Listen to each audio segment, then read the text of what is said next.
microphone.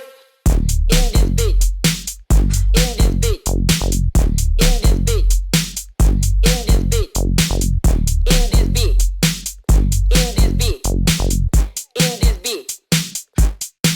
I'm throwing hands in this beat. They throwing ass in this beat. We throwing bands in this beat. If you go out with I pick. I'm throwing hands in this beat. They throwing ass in this beat. We throwing bands in this beat. If you go out with I pick. I'm throwing hands in this beat. They throwing ass in this beat. We throwing bands in this beat. If you go out with I pick. I'm throwing hands in this beat. They throwing ass in this beat. We throwing bands in this beat. If you go out with I pick. Who's calling my phone and won't leave me alone? I'm a big dog, yeah, call me out the phone. Who's calling my phone and won't leave me alone? I'm a big dog, yeah, call me out the phone. Neff, let's go, Neff, let's go, Neff, let's go, Neff, let's go. In this beat, in this beat, in this beat, in this beat, in this beat, in this beat. I'm throwing hands in this beat. They throwing ass in this beat. We throwing bands in this beat. If you go out with I pick. I'm throwing hands in this beat. They throwing ass in this beat. We throwing bands in this beat. If you go out with I pick. I'm throwing hands in this beat. They throwing ass in this beat. We throwing bands in this beat. If you go out with I pick. I'm throwing hands in this beat. They throwing ass in this beat. We throwing bands in this beat. If you go out with I pick.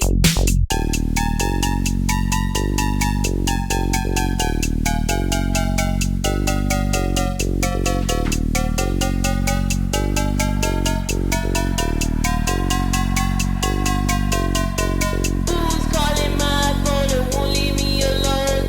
I'm a big dog, yeah, call me out the phone.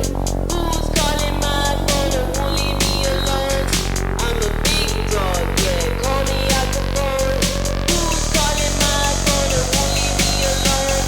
Who's calling my phone and won't leave me alone? Who's calling my phone and won't leave me alone? I'm a big dog, yeah, call me out the phone.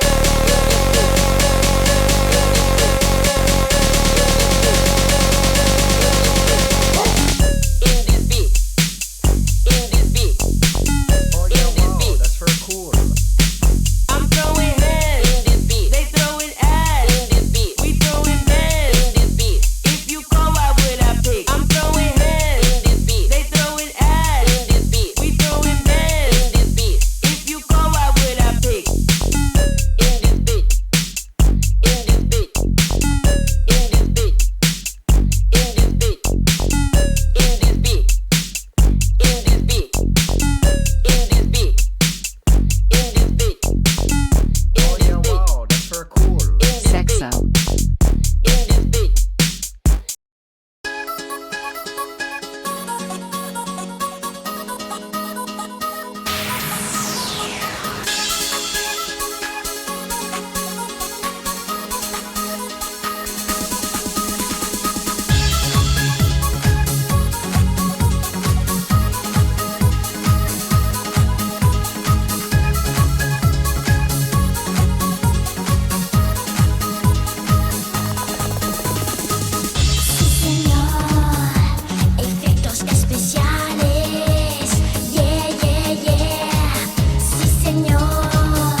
Ladies and gentlemen, Oh yeah, wow, that's very cool. not even Hi, well, fear hi, end Chad. can Hope keep all me of you away. have had a good day. I am the king of late night. I am the Pope of after hours, and I'm here to wish you a very hearty hey now. Hey now.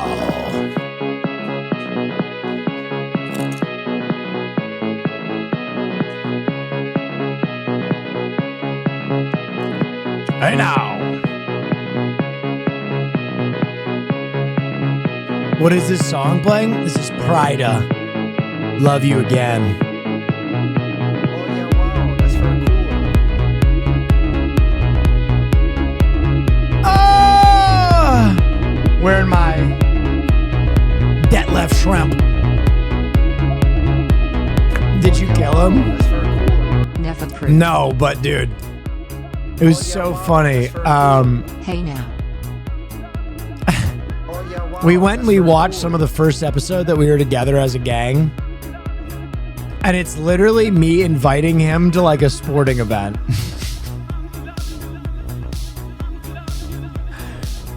Fucking 200 episodes ago, 4 fucking years ago. Oh yeah, wow, that's very cool. We got a kick out of Finally that. watched Project Hail Mary. That shit was good. Thank Wish I you. could've caught it in theaters. Right? People shit on Project Hail Mary. I thought it was pretty good. Wait, was Cutie there? No, Cutie was not there. Cutie is taking an extended leave of absence.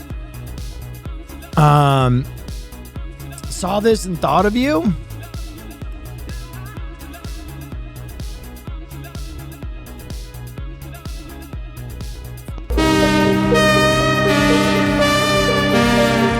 What the fuck? There's no shot. There's no shot. There's no. That is fucking dastardly. Having your kindergarten students make sweatshop plur for you. I gotta say, I respect the hustle though. Peace, love, respect, and underage labor. The real you and Plur. Oh yeah, wow, that's very cool. Fuck with the Sonic jersey. Love the streams, man. Hope you enjoy EDC with peace and love. Thank you, thank you, thank you, thank you. Thank you, thank you, thank you. That's really funny. Supersonics? I love this jersey. Are we getting mixtape tonight? Absolutely fucking not. Peace and love. Absolutely fucking not. There's no time for that. Preview of the 200th episode. Oh yeah, wow, that's very cool. Will Nefferson. You have been a light in my world after losing my father. He was 82 and lived a great life. You helped keep my mind off shit and kept it simple. Please go insane at EDC. One love. Oh yeah, wow, that's Okay. very cool. The name That game is I so thought that fire was slayer. going to be a butthole message. You see what you guys have done to me? You see what you guys have done to me? I thought that was going to be my 82-year-old father loved watching you and his only regret was not seeing your butthole. And instead, it was a genuine message about someone losing their fucking father. Look what you've done to me. I should have immediately been outpouring sympathy, but I couldn't because I've been traumatized by your dastardly tricks. By your dastardly fucking tricks.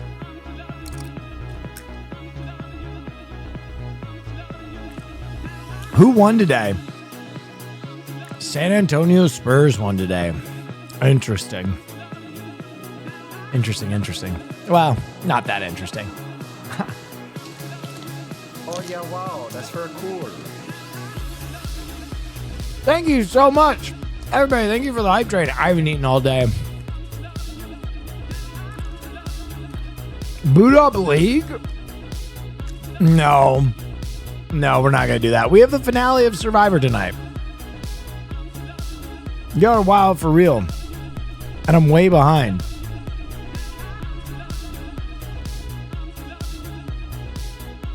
Don't listen to me.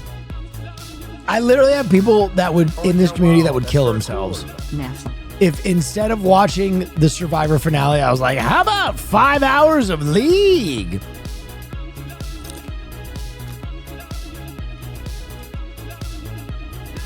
Oh yeah, wow, that's very cool. Warp View, thank you so much.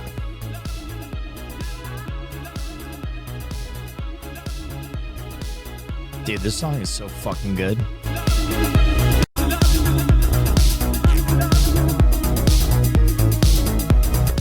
Mason Rook is legit. Wrestling shit? All right, let's take a look at Mason Rook. I love Mason Rook. I know he's been getting mixed reviews from people. We're not watching him cut a fucking 5-minute promo, though. That's crazy. And if you tricks again, I don't care if you're big. I don't care. That's Cam Hendricks again, trying to sneak attack and get one up on the NXT champion. He's got to go off the top rope here.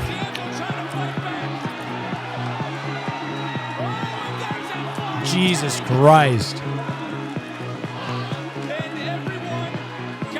You know what's really interesting? This, okay, for the wrestling heads, because you guys really want to talk about Mason Rook. So I'll talk about Mason Rook, okay? And I will talk about it from the perspective of a wrestling nerd. Here we go. This could have never happened under the Vince McMahon era, okay? I don't know if you guys know this, but Vince McMahon was the biggest fan of big guy wrestlers, right? Vince McMahon was like, we always need to have one or two big men, just giant human beings. But he had a very like definite vision of how big guys should wrestle, okay? And as such, he thought that all the big guys should basically wrestle like Brock or Andre the Giant. They should have like one or two moves that they hit you with, and they should keep their fucking feet on the ground, and they should basically operate like they're ogres, right? And very famously, Big Show had a much deeper bag than what he ever put in the ring. He's talked many times about like, that's very cool. I wanted to go off the ropes. I wanted to jump from the top rope. I wanted to do, backflips off like Big Show was an athlete and he could do a lot of crazy shit like drop kicks and stuff. And Vince McMahon was like, don't ever fucking do that. That is not how big men wrestle. That is not how big men should wrestle. So it's kind of cool that Mason Rook is going to be like the first WWE big man in forever that gets to really show us his full bag. So aside from being a really great kid and being super entertaining, it's going to be cool to see a WWE guy do some like moonsaults and shit that you just like wouldn't see otherwise. It's an interesting wrestling nerd thing. Kevin Owens, my brother in Christ. Kevin Owens. Brother, Kevin Owens is 5'11". What the fuck are you talking about? I'm ballsy. I don't take no shit from anyone. Hi Will, I Go just ahead. graduated college and I want to thank you for all the fun content to watch while I work. When I have concerns about my butthole, I'll let you know. Love you. Oh yeah, wow, that's very cool. Thank you. Well, this month marks the 3rd month of my dog's death. I would always watch your streams with him next to me. He would want me to tell you to please have fun at ETC and please show your butthole. Thank you. Thank you. Yes. Guys, being 6 inches taller and 100 pounds heavier is significant. Especially from the perspective of a like child viewing wrestling. Yes.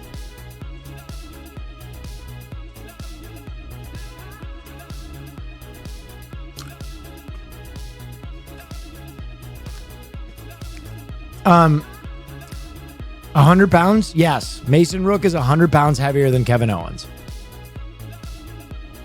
I think Mason Rook is like 350 and he's been bigger too. He's like a legitimate big man.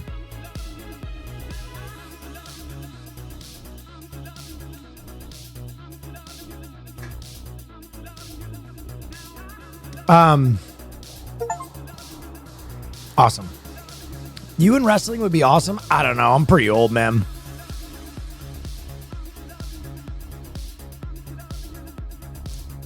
Eric Rowan, though, guys, with peace and love, with peace and love. My point is Mason Rook would not have been in the WWE if Vince was still at the helm. I maintain that. I maintain that.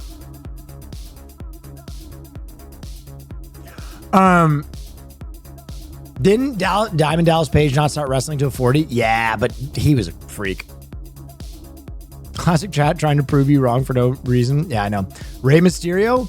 I mean, that's another... You're proving my point with Rey Mysterio. Rey Mysterio was consciously pushed down as a wrestler for years because he was considered to be too small.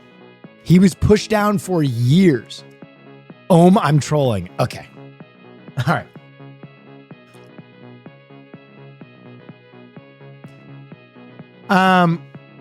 Sebastian Stan on being part of the Batman Part 2.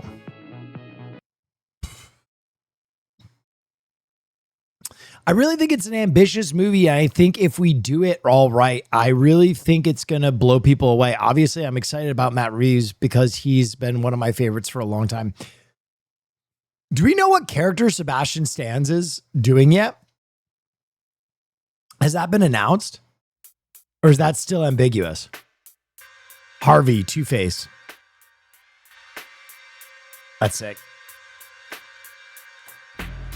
Dude, I just have a feeling, though, that fucking Mr. Freeze is going to be in there, too.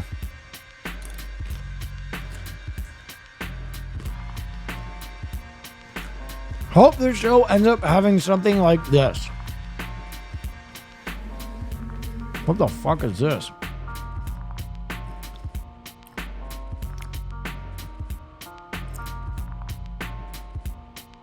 Boys found footage? Okay. Apparently this isn't AI, so I will watch it. If you are hearing this, do not look at the sky. He can hear crowds from miles away. He follows panic. Silence is survival. Starlighters hide. He can't see through zinc. Stay underground at all cost. If you see the red light in the clouds, run. The White House has fallen, I repeat. The White House has fallen. Most major cities are gone dark. What is lying? A boy suits. Hide, hide, hide, hide. I mean, I wish... Not AI. I mean, they literally have a message that says no AI was used in the making of this video, so I hope not. I don't know if Amazon will have the balls to do that. I don't know if the Amazon will have the balls to let Homelander win. It would be a ballsy play. It would be a ballsy play. It'd be cool. I'd be for it because I think the show has been one big statement about the state of our nation and the state of celebrity within our current time and place. I don't know. I think I'd be for it, but I think a lot of people would be really hurt if Homelander came away with the win. That shit would be tough, man. But talk about great commentary. The good guys just get laid low. Fuck, I'm hungry. What do you put it in your mouth? Chicken salad.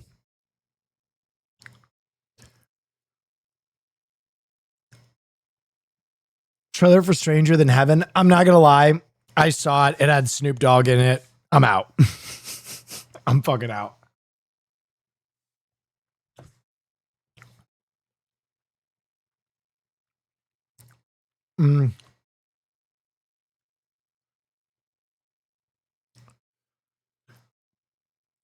We don't like Snoop Dogg anymore? I've never liked Snoop Dogg, to be fair.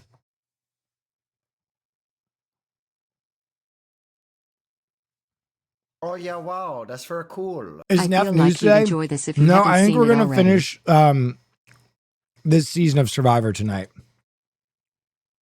He's got some bangers. No, not really. I think he's got like 2 songs that are okay. Do you count calories? No, not really. Do you think America will be the same at the end of this political end of politics? I don't How know could it if be? you have played the Fallout games, but who do you want Aaron Paul to play in Fallout Season 3? Him being a great Khan would be fitting. Oh, did he get cast in Fallout Season 3? Did they announce that?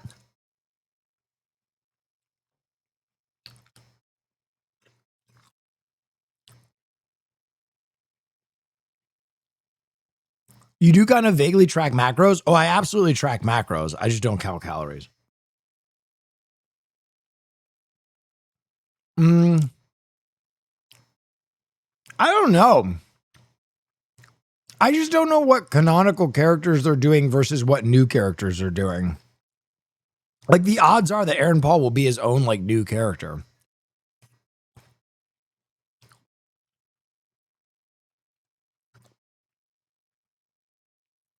eBay has rejected GameStop's proposed $56 billion takeover.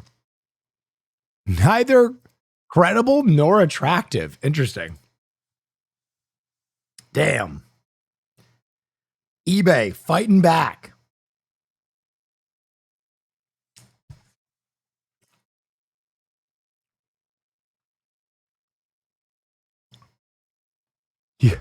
You ugly and you stink? What the fuck? 1 second song guess? Hell yeah, let's do it.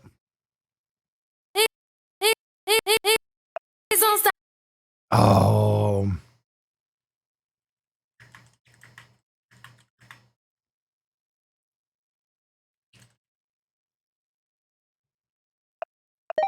Bang. Don't stop the music.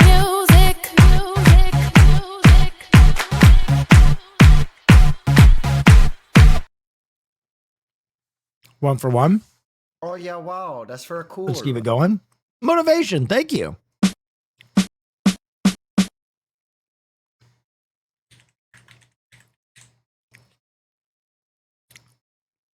What is that song? Some people call me Space Cowboy. Yeah. Some people call me a man of love. Some people call me Maurice because I speak. Well, that's the Joker, right? Of the pompuses of love. Oh. Oh. That's Sultans of Swing, baby. Bang! Bam, bam. Damn, they played my track. You get a shiver in the dark, it's raining in the park, but meantime, sound of the river, you stop and you hold everything. A band is blowing Dixie. We are the Sultans. All right, can you go 3 for 3?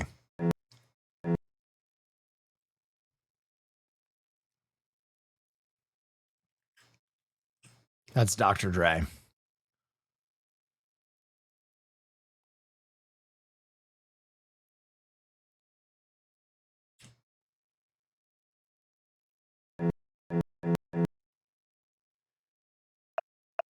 Ah, fuck.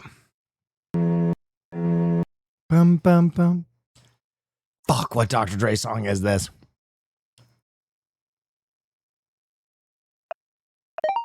Let's go. Yeah, nigga, I'm still fucking with you. Still waters run deep. Still Snoop Dogg and D.R.E. Thank you, Jay. Nah, nigga. Guess who's back? Snoop? Yeah, not his song. I mean, if you guys want to fucking cape for a guy who's sold crypto, who's the face of Meta AI assistant, like, fine. Like, he's the biggest sellout of all time, and his music isn't good. Like, if that's you, that's fine. The guy's already made like hundreds of millions of dollars. He's the biggest sellout of all time. Like, I performed for Trump. I don't know. Like, no, I'm out. I'm fucking out on him.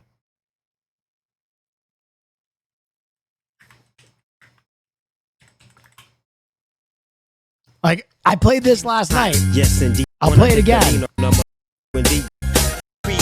Cause that's our mission, so listen close to what we say, because this types of shit happens every day. I woke up around 10 o'clock in the morning. I gave myself a stretch up, a moaning, yawning.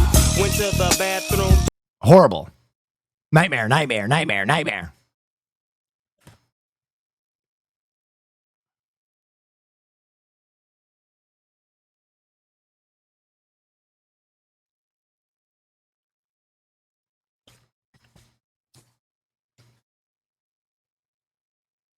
What you eating? Chicken salad.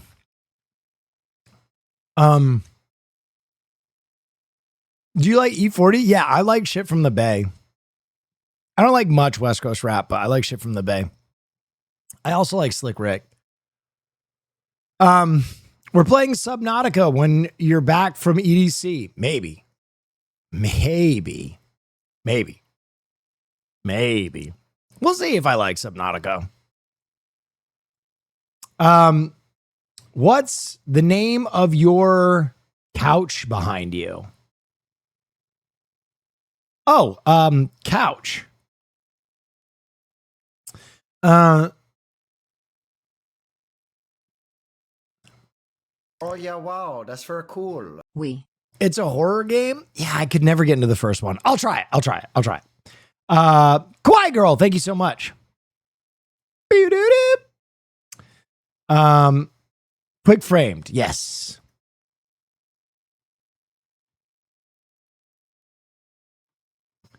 Hassan China Ree. I'm just gonna time you out. I don't feel like watching Hassan clips right now. I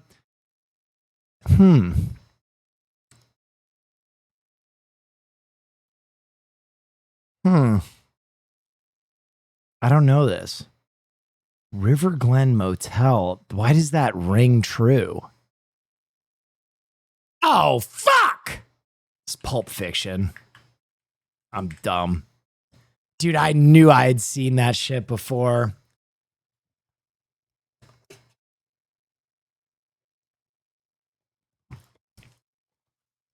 Zed's dead, baby. Zed's dead. That is so funny that like millions of people guessed Die Hard. Yo, Will in chat. Finishing Survivor tonight? We are. I'm just letting everybody file in because I'm late.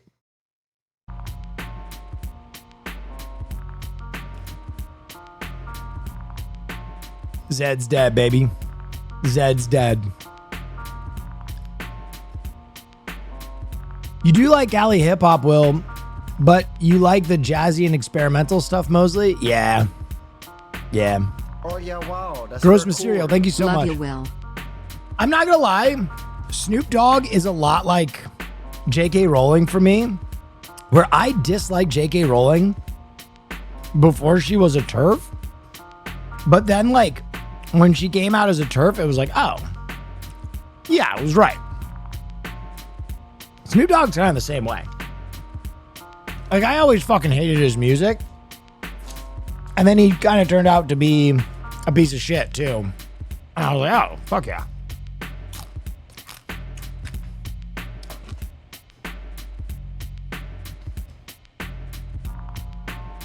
What is a TERF? What you eat after the surf. Much love to you, Will Neff. Your streams always brighten my day. Thank you, thank you, thank you.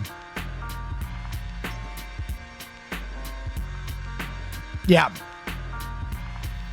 Trans exclusionary radical feminist. It's basically people that like just fucking hate trans women.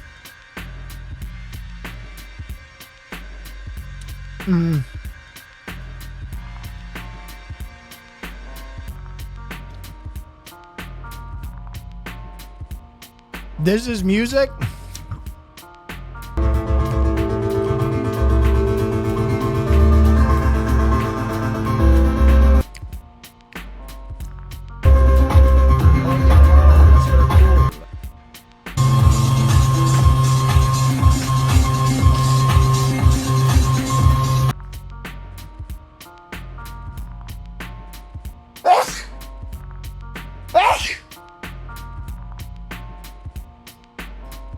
Okay. Would you eat this or is it too much? Dude, I saw this, the drinkable pizza. What does that even fucking mean? That's very cool. What does that even fucking mean?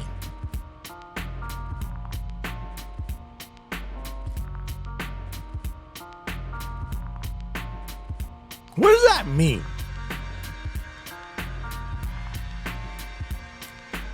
Like, I feel like this is a Japanese word that just didn't translate well.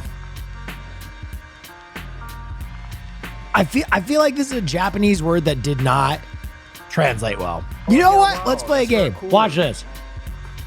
I got an idea.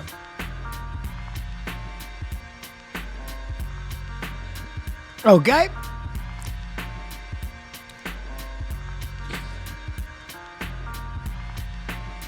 All right, watch this. We're going to try and translate drinkable into the Japanese equivalent. Great. And then we're going to go Japanese to English. Drinkable. Okay, I was wrong.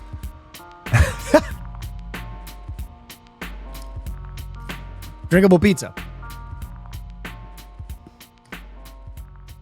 Oh yeah, wow, that's very cool. Hello, Big Willie. Check this banger out.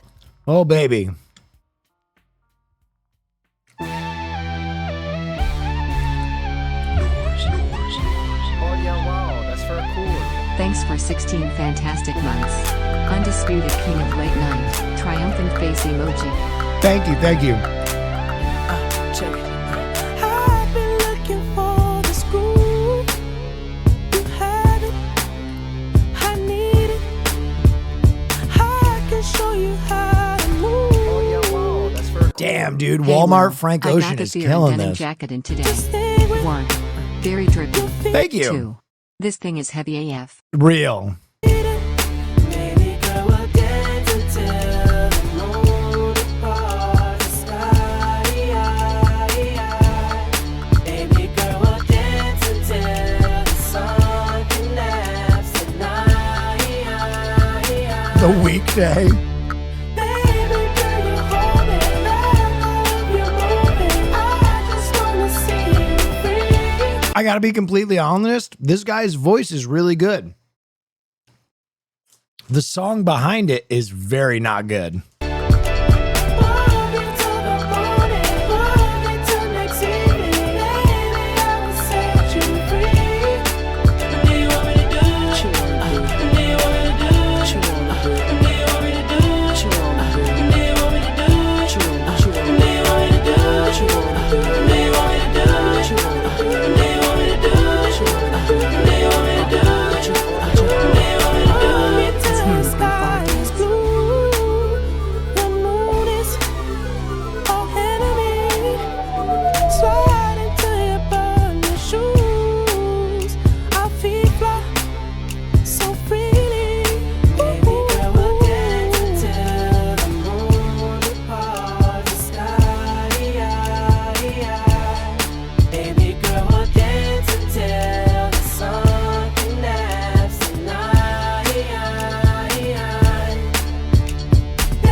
Do you know JMSN? I might. I just don't know what that abbreviation stands for. Go ahead. Cool. Hey, Will. Lost my job a few weeks ago. Not sure what to do. Every day is a struggle, but the laughs and joy you bring is keeping me sane. Neff, thank you. Okay, that was another genuine sad message. I'm sorry. Look, this is actually fucked up.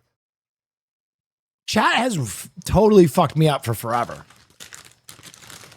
I don't know how long you guys have been here for, but chat has been doing this thing for years where they're like, hey, Will, you know, things are bad. The only thing that keeps me hanging on is your butthole. Show that shit. And then I get the genuine messages.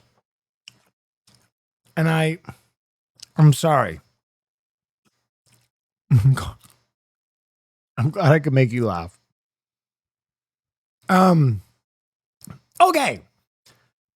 I've had some food. Today has been a blur. Today has been a blur. That's for cool. Hey, well, hopefully this doesn't sound weird, but if I had a terminal illness, my make-a-wish would be to go to a Jets game with you in pouring rain where they lose by at least 50, but we're so high on drugs we think they're winning.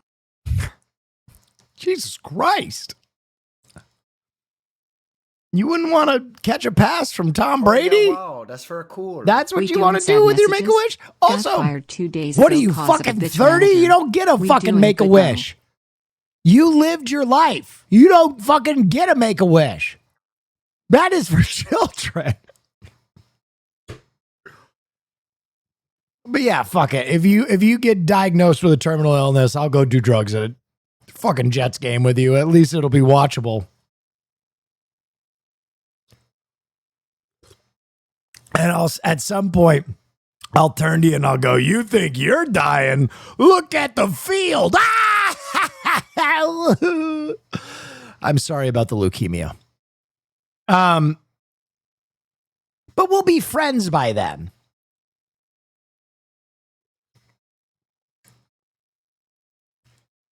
Okay.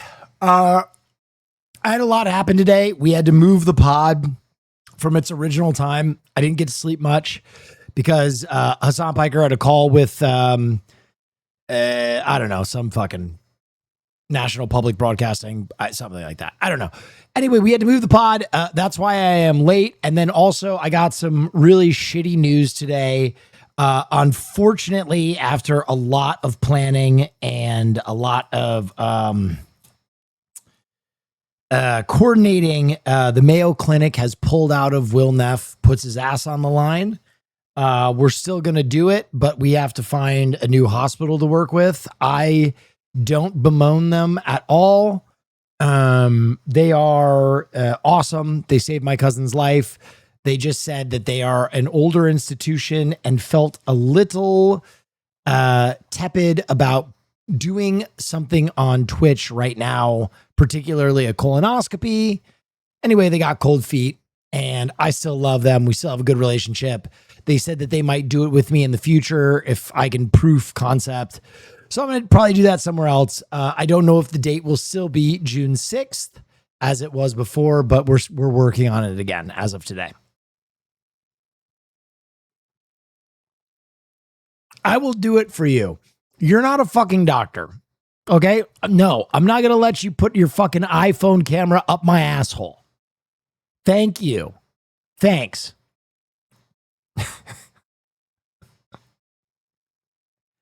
Someone in chat just went, yeah, I'll do it for you, baby. Bend over. Fascist? Because I won't let that guy rape my ass? What? What the fuck are you talking about? Fascist? Listen, I'm woke, but come on. Listen, man, I'm as on board as I could be for a 36-year-old former frat boy. But no, I'm not going to let a fan fucking jam a random camera up my ass. Come on, man.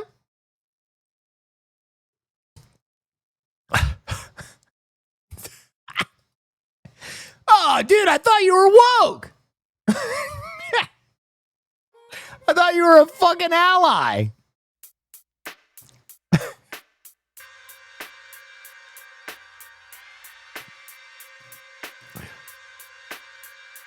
I'm a stud. I'm bald. Go ahead. I don't take no shit from anyone. Something unfortunate has been on my mind lately. My friend is very ill and wants me to show them the world of calming narcotics, namely ketamine. I'm worried about overdoing it, but she looked me dead in the eye today and said, "Show whole tips."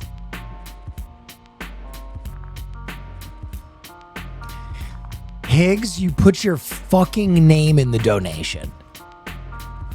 Higgs, you're like a fucking 8-year community member, man. At least fucking lie to me, dude. At least just have it say chatter. I saw your name and I was like, oh wow, it's gonna be a genuine.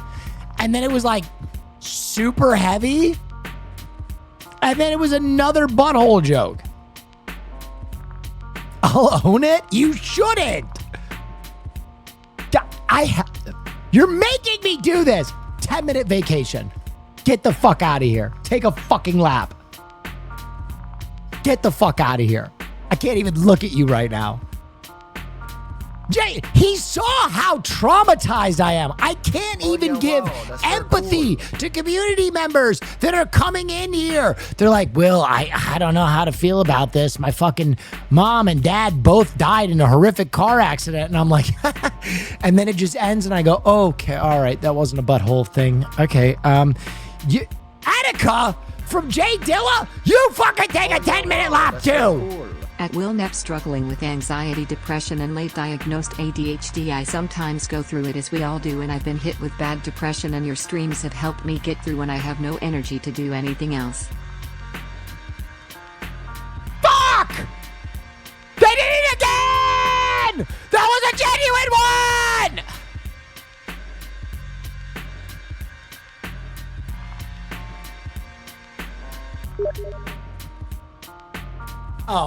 Oh, who's inviting me to do? I want to see who's inviting me. Wait, it's Jay Dilla. Let's see what he has to say. Oh, Attica. Oh, good.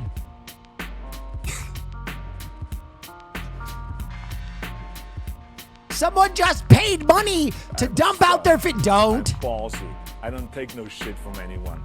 Hey Will, my mom died, dad died, grandma died, grandpa died, brother died, cousin died, cat got run over, dog died, but thank you Will for making me smile. Neff show whole.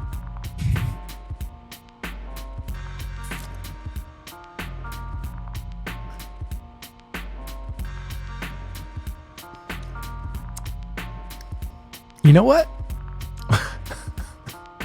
I'm glad to hear what happened to your fucking family.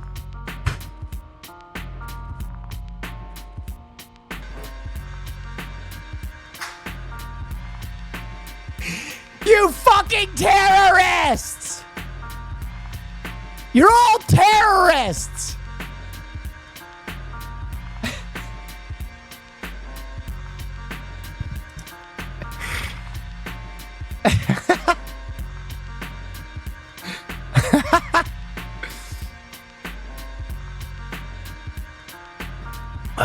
That was my genuine one. Dude, adult ADHD is hard. Adult ADHD is hard. Have an amazing time at EDC and be yourself, Will. Thank Wreck you. this shit, brother. Free Higgs. He got a 10-minute I gotta timeout. have a kitten for Mother's Okay? Day. No. Can you tell You Chad if fucking they can show me libs. their kitties? He got Love a ya, XOXO. That's like when your son steals a car and you ground him for one night. No, there's no free fucking Higgs. Oh yeah, wow. He should that's be very in cool. fucking The juvie. _R4 Van gifted a tier 1 sub to left_jab.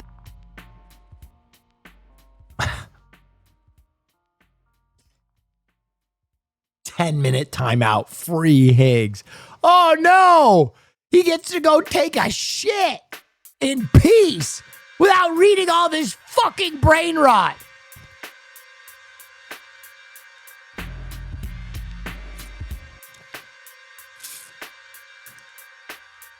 Okay, but what about Jay Dilla? He made all those dope instrumentals for you. I've known Jay since I was fucking 6 years old. He does not get to incite a fucking prison riot in here.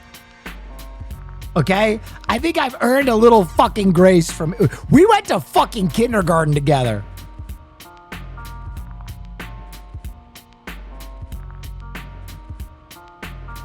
Oh yeah, wow. That's very cool. Hey, Will. All my friends and immediate family are in good health and spirits. That's it. That's the message. Love you, brother Neff. You know what? Watch this. Watch this. Watch this. You know what? It's my fucking stream. Watch this. Oh, watch this. VIP. That fucking guy. Oh, welcome to the high life. Welcome. Enjoy the diamond next to your name. Ballsy. I don't take no shit from anyone. Hey chat. Let's all show whole. Let's show a whole lot of love for our boy Neff.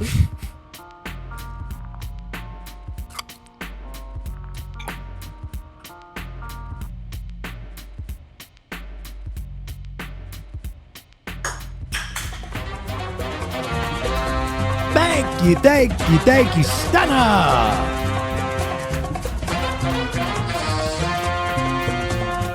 Thank you.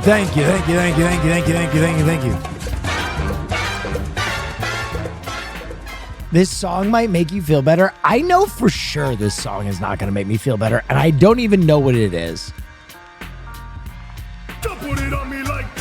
I was wrong. I was wrong.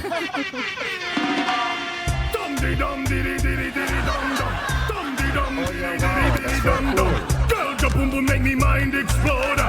Put it on me and me go beast mode. Put it on me like chicken. Dude, that was honestly like fucking Doctor Strange. There was maybe one outcome that wouldn't have enraged me, and this was it. Oh yeah, wow, that's very cool. Well, I just want to say, if you were a real man instead of streaming your prostate exam, you would live stream your cystoscopy/J. What is a cystoscopy? What is a cystoscopy? Failed debutante, thank you so much. What is a cystoscopy? Penis hole. Penis hole. Penis hole.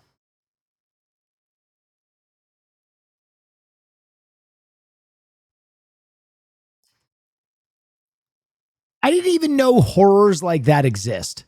I didn't even know. Oh, God.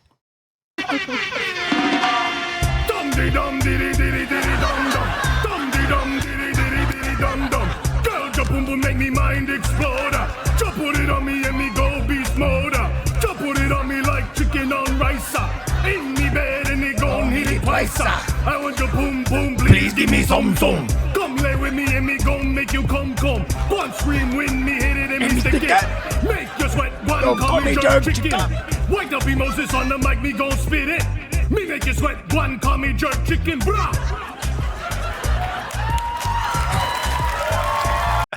The look that she gives is so perfect because it's like halfway through shock, like between shock and arousal. Girl,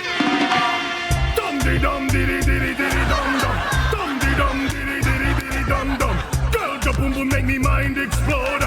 Put it on me and me go beast mode. Put it on me like chicken on rice. In me bed and it gon' hit it twice. I want your boom boom, please give me some. Come lay with me and me gon' make you come. One scream when me hit it and me stick it. Make you sweat, one call me jerk chicken. Wake up Moses on the mic, me gon' spit it. Me make you sweat, one call me jerk chicken, brah. Fantastic. I hope they bring him back. I hope they rinse that SNL character. She's like, do I like this? Very important. Oh, it better be. We are issuing punishments for bad links now. We are issuing punishments for bad links.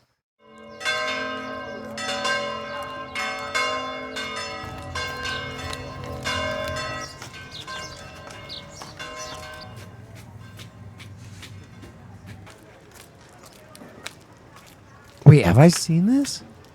Da qui non si passa. Ma come non si passa? Nemmeno a cantare stanno matrimonio. I have not seen this. Guys, Guys, thank you so much for the hype train, by the way. Solo facendo il nostro lavoro. Signora, da qui non si può passare. A città non si può passare. là! Io c'ho canzone. Fateci là, abbiamo il matrimonio. Signora, io sono un pubblico ufficiale. Non c'è nessuno, fammi passare. Wait, I think I have seen this.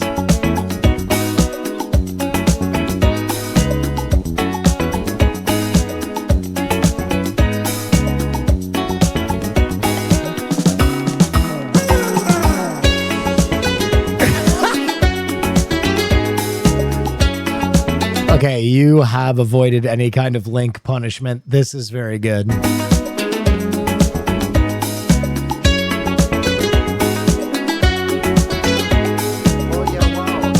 Thank you. Creed, so clutch. Thank you. Creed, so so clutch, my boy. Thank you. Oh yeah, wow. That's Thank you. Hey, Will, just graduated college, Can we have get a a shout out job for lined up Pizza for Clutch? next month, What? and have my first date tomorrow. Thank you for always being such great entertainment every What night, the Neff. fuck? King, hey, Will, just graduated college, have a job lined up next month, and have my first date tomorrow? Okay, bud, how about you go rub it in our face? I'm graduating. Oh, I got a job. Oh, I got a date. Oh, I'm getting my dick sucked from the back. I'm reading Don't Kill Myself books, and you come in here and you just fucking rub it in my face. No, honestly, that's fucking rad. Congratulations. Go have too much fun on your first date. That's awesome. Ballsy. I don't take no Yeah, we shit got 2 from seconds of anyone. the song. Go ahead. Hey Will, I did my deep heartfelt thank you when I was at rock bottom before. So thanks again. Anyways, now that I'm on my feet again, I finally bought some Neff sauce now that is some glorious spicy nectar. Yeah. Well, that was all the way. I thought that was going to be a bit, but it wasn't. It was just a whip. Thank you for the kind message. That was very nice. Drone Twister. Thank you.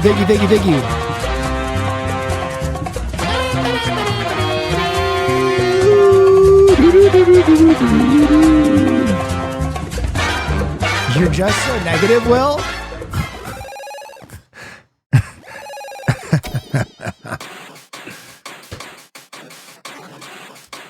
Yeah, go ahead. Hey Will, I'm doing all right. My parents are fine. Yep. We all love you. I'm Okay. not into anal at all. Thanks. You really didn't have to put that last part on there. I feel like the rest of the message kind of could live without it. But I'm glad I know that about you now. I'm glad I know that about you now, Taser Laser. I'm glad that I know that you're not an anal person.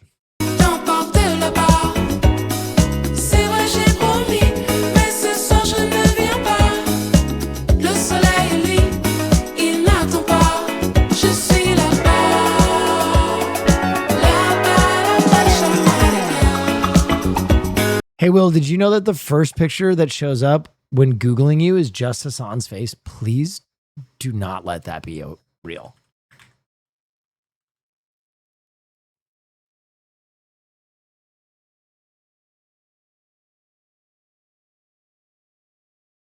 Well, what is it?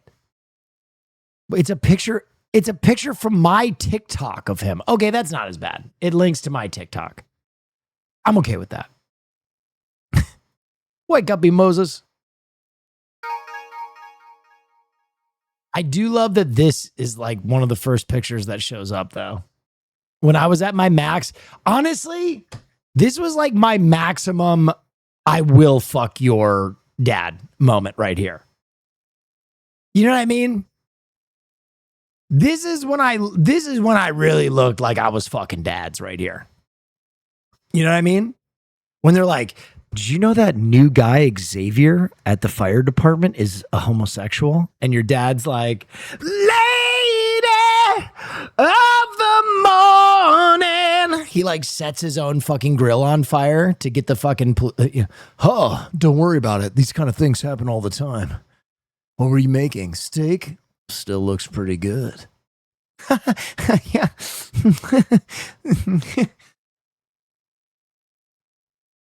I do look like Tarzan. I look Tarzan as fuck. Oh yeah, wow, that's very cool. Hey, Will. Yes. Me and my parents are doing fine. I also don't do anal.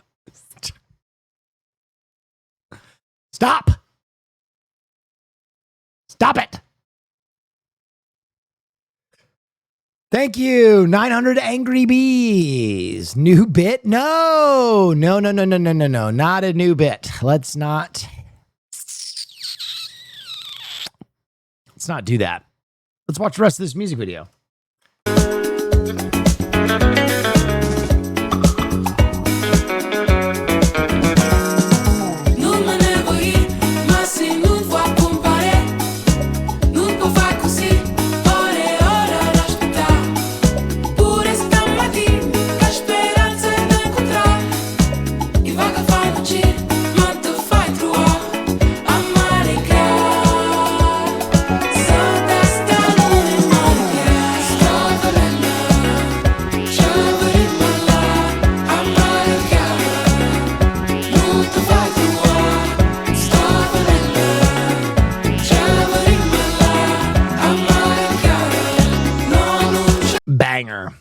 All right, someone else said very important, Will. IDM. All right, we are issuing timeouts for bad links. Life could be a dream. Life could be a dream.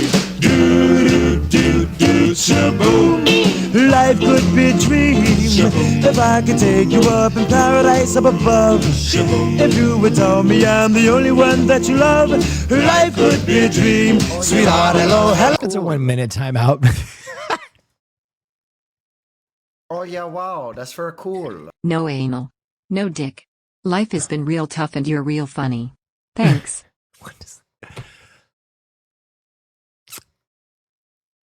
Attica! Attica! Oh yeah, wow, that's very cool. Yes, go ahead. Speaking of anal, my dad's butt hurts and can barely walk. What did you do to him? Nothing he didn't ask for. Okay. This is Democracy Manifest. Ladies and gentlemen, I have to say how fucking... that's very cool. What is Long this? time viewer here. Your streams keep me cozy even when the world crumbles around me. Thank you for... Wait, what was the... showhole? Oh yeah, wow, that's very cool. What the fuck? Oh yeah, wow, that's very cool. I'm here for today's sermon, Father Baby Billy. Ladies and gentlemen. Oh yeah, we're just, wow, that's okay. very cool. Just keep I've throwing been money in and out at of me. the hospital this past month and they told me I almost died. I just wanted to say that your Hi, streams will help big me fan, stay long positive time, through it all. first Neff. time. I do not do anal. Also, my wife and family are fine. Hey Will, thank you for being a little ray of sunshine when I was at rock bottom. You genuinely helped pull me out of a rough place, and as a thank you I would now like to respectfully and lovingly rock your bottom. Ooh. Okay. Now we've gone to an extreme because I think there was one nice message nestled in between a lot of fucking crazy shit there. I can't even tell anymore. I can't even tell. But what I can tell you, ladies and gentlemen, I was an hour late tonight. And within an hour of streaming, the 5,000 of you that normally showed up anyway. And I am extremely, extremely humbled by how many people did show up. I really appreciate that. Thanks for coming through every night. It means a lot to me. I'm sorry we were a little behind. Tonight. But with that being said, we have something that's cool. Recently auditioned. Felt good to do it again after like 8 years off stage. Also everyone I loved was obliterated. Love you, Will.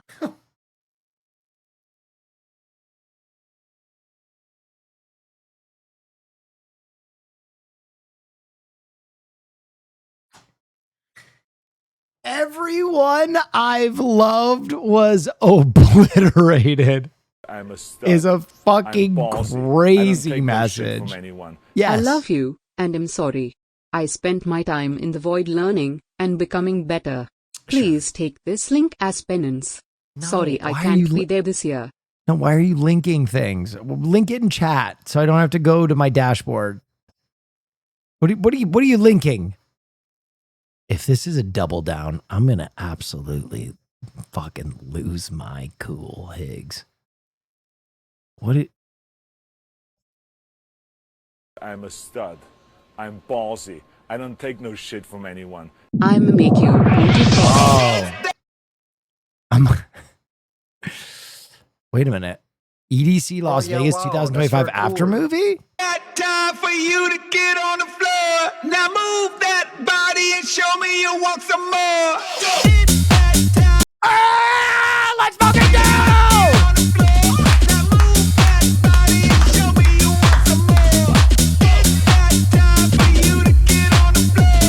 I will say this though, if you go to EDC during the daylight, you are a fucking psychopath.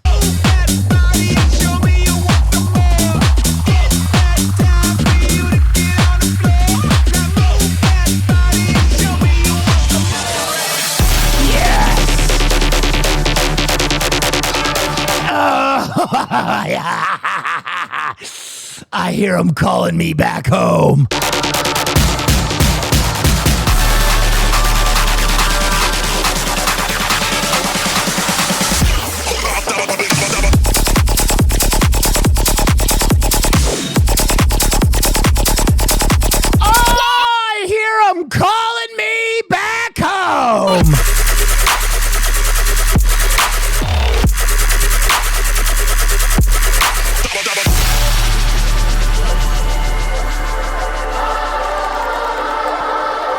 guys should try this. What the fuck? You guys didn't know how fucking amazing this is? I've been telling you for like 5 years. It's insane. It's absolute fucking unhinged degeneracy.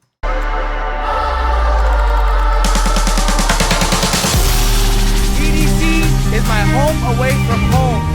This is my 12th EDC, and it's been amazing. It just gets better and better every time.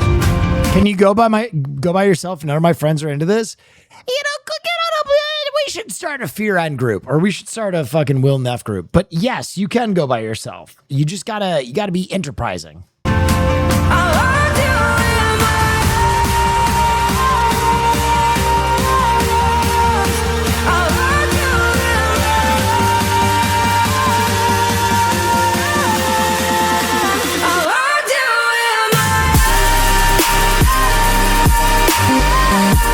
Well, you're describing a cult? No, I'm not.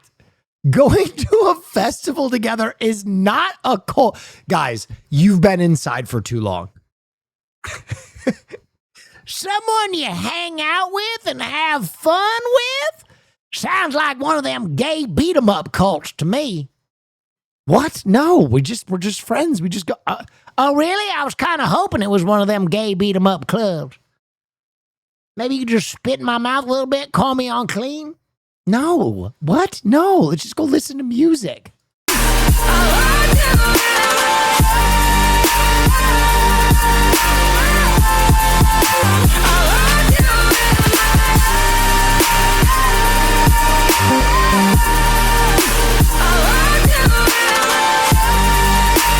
Not a cult, just haram. I'm gonna be honest. I am haram. They call me Harold Haram. I am I'm the Antichrist.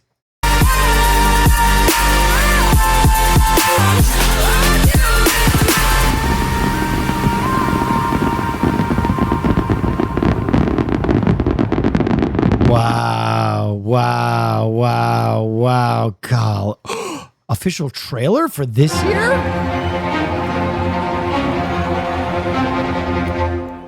Welcome to EDC 2024! I'm gonna nut.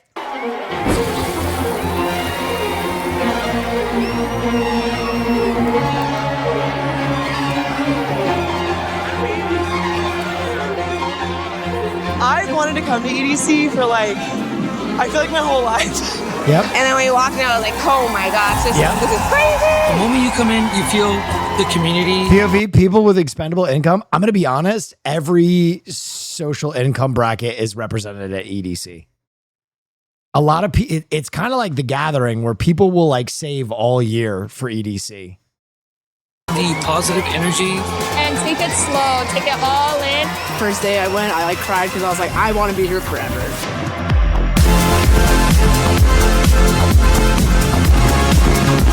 Oh my God, dude, this is at 2 a.m. Fuck yeah.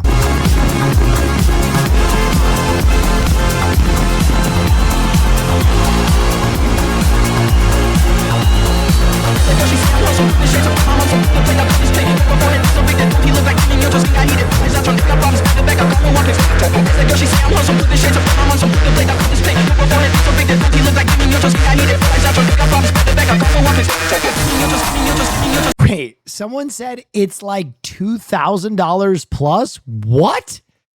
No, the basic general admission ticket is $200. What the fuck are you guys on?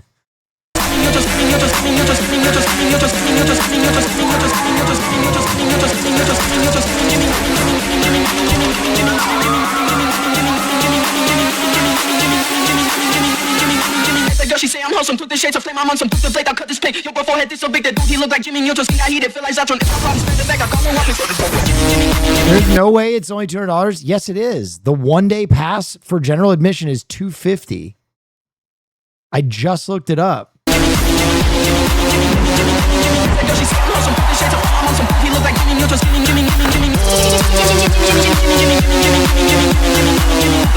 One day pass with peace and love. I mean this so sincerely.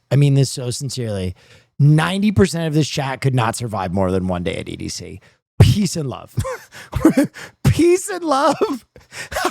You don't need to be going for the full festival. Peace and love.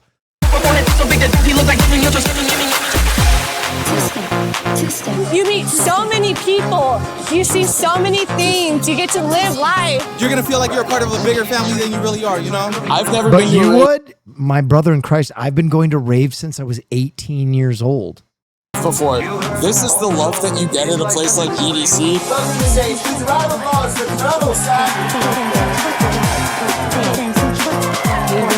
Go ahead. With anal on her leg checking in. I've got a bottle of tequila and my tattoo gun. What if I wrote my leg on your name? Fuck ice. What if I wrote my leg on your name? What? Fuck ice? Wait, what was being, can someone translate what just happened? I mean, I'm down for it. This is an all-time pause, by the way.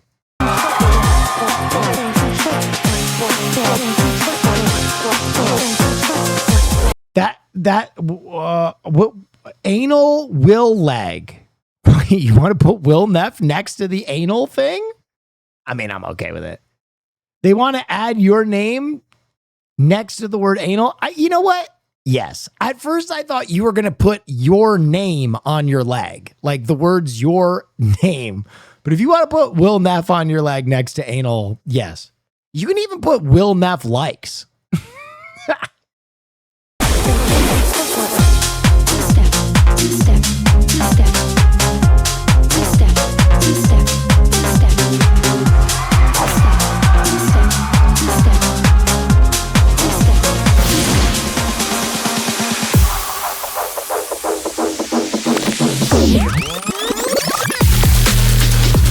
Rave culture has come a long way from its underground roots in the late 1980s. I saw that they were going to give away EDC Pokemon merch to anybody who was wearing Pokemon stuff. Shut the fuck up. Okay, I'll bring some Pokemon shit with me. It was a reaction against mainstream society, a space for self-expression and hedonistic release. At its core, rave remains about freedom, inclusivity, and the collective joy of the dance floor. Welcome to the Epic Daisy Carnival! Feeling a part of community, feeling a part of acceptance from everybody, no matter who it is. That part. Let me run that back, because I think especially this community, like a lot of you don't understand this, because a lot of you are very into like third spaces and safe spaces and leftist spaces. And you don't understand, like, that is what rave culture is all about. Like, the plur children, the rave children are the love generation. Like, that is the best part of being at these raves, is like, everyone is just like, welcome, come in. Do you have enough water? Here, let me test your drugs for you. Oh, you thought I was going to use a kit? No. Like, you know what I mean? Like, they're just so welcoming. Feeling a part of community, feeling a part of acceptance from everybody, no matter who it is, where they're from, what part of the world they come from. It's amazing, it's beautiful. She's the best. Dude, and this is the other thing. Dude, rave heads that have been doing this since like the early 90s never quit. You will see all age ranges at EDC, and everybody's like, fuck yeah. This is EDC Las Vegas, baby. Let's go! Now, it's time to rave.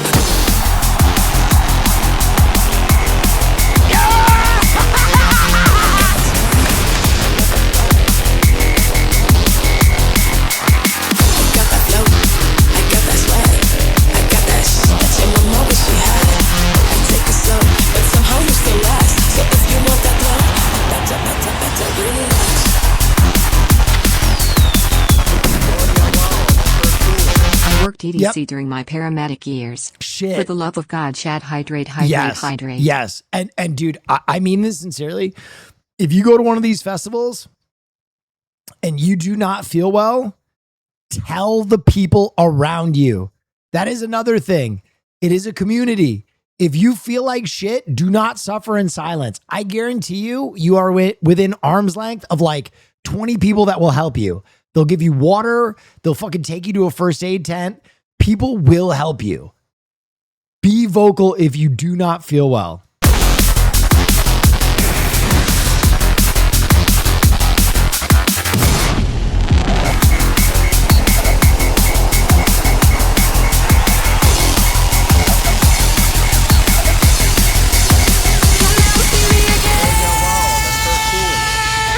Will I find drugs at the festival? Oh, did you lose yours? Thank you, Bon. You'll never see me again. No matter what you do, you'll never see me again. So now I'm gonna cry for you. You'll never see me again. No matter what you do, you'll never see me again. So now I'm gonna cry for you. You'll never see me again. Do they not check your bags for drugs? I don't know, narc. But they definitely don't check your pee hole. What you do, you'll never see me again.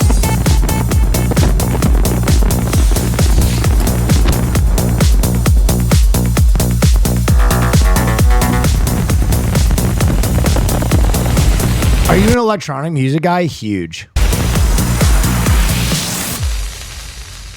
Like my favorite group of all time is playing.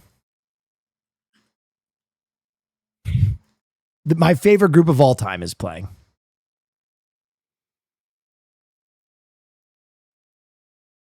And I cannot wait. I gotta use the bathroom. So, I've decided to take my work back underground.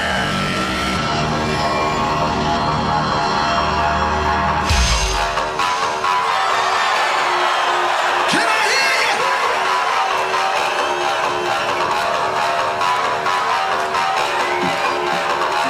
All my people here!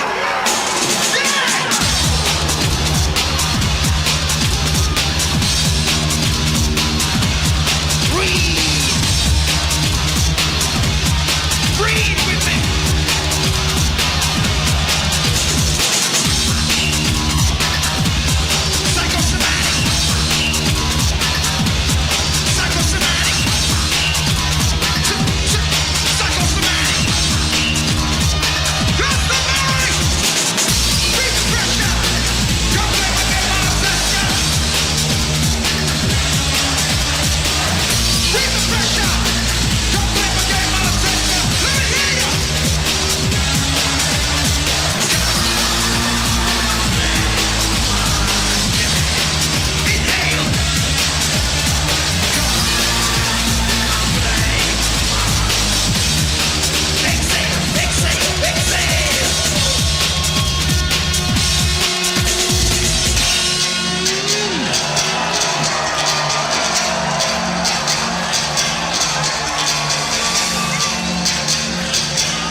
Oh, God, yes. Come play the game, Obsession! Psycho, somatic, and insane! Come play the game, Obsession! Somatic and insane! My game! Inhale!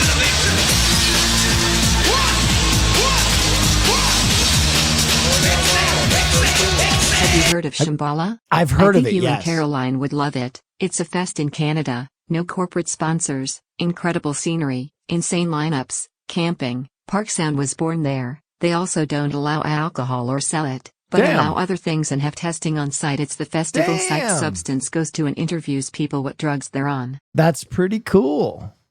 I gotta learn more about it. Ladies and gentlemen, boys and girls. The time is now. Speaking of playing games, I've delayed long enough. There's 5,000 of us here. Now it's time for a little bit of Survivor. So let me just fix the sound real quick. Okay, while they're doing the recap, my stomach is going absolutely crazy. But we're starting this up. It's Survivor finale time, baby. An hour and a half of Unbroken Survivor. I'll be right back.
Oh.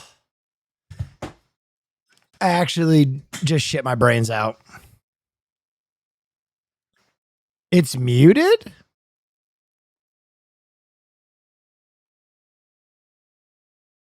What?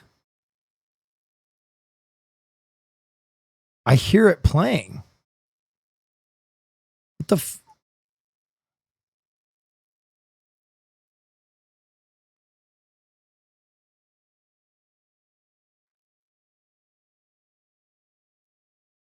Bro, it's literally playing now.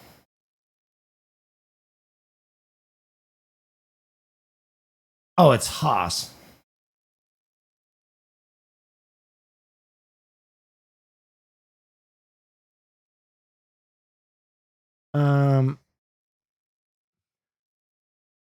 Okay. Fixed it. Sorry about that.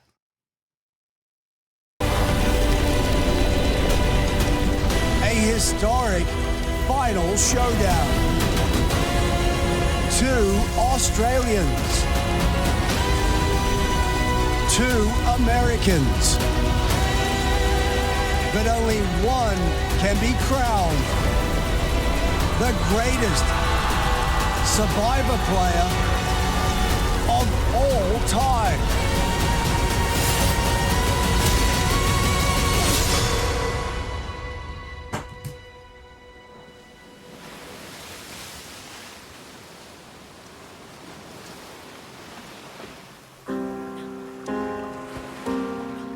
To be here feels like a complete full circle moment for me.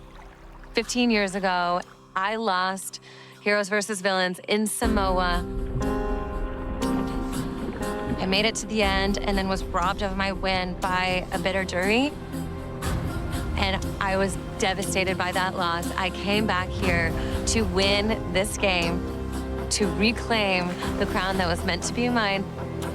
And I think I've played the most flawless game of Survivor that I've ever played. You can't let her get through to the end. One single vote this entire game. You can't let her get through. It just seems like divine. I honestly cosmic hate her. intervention Why? that I still have my Survivor soulmate in the game with me.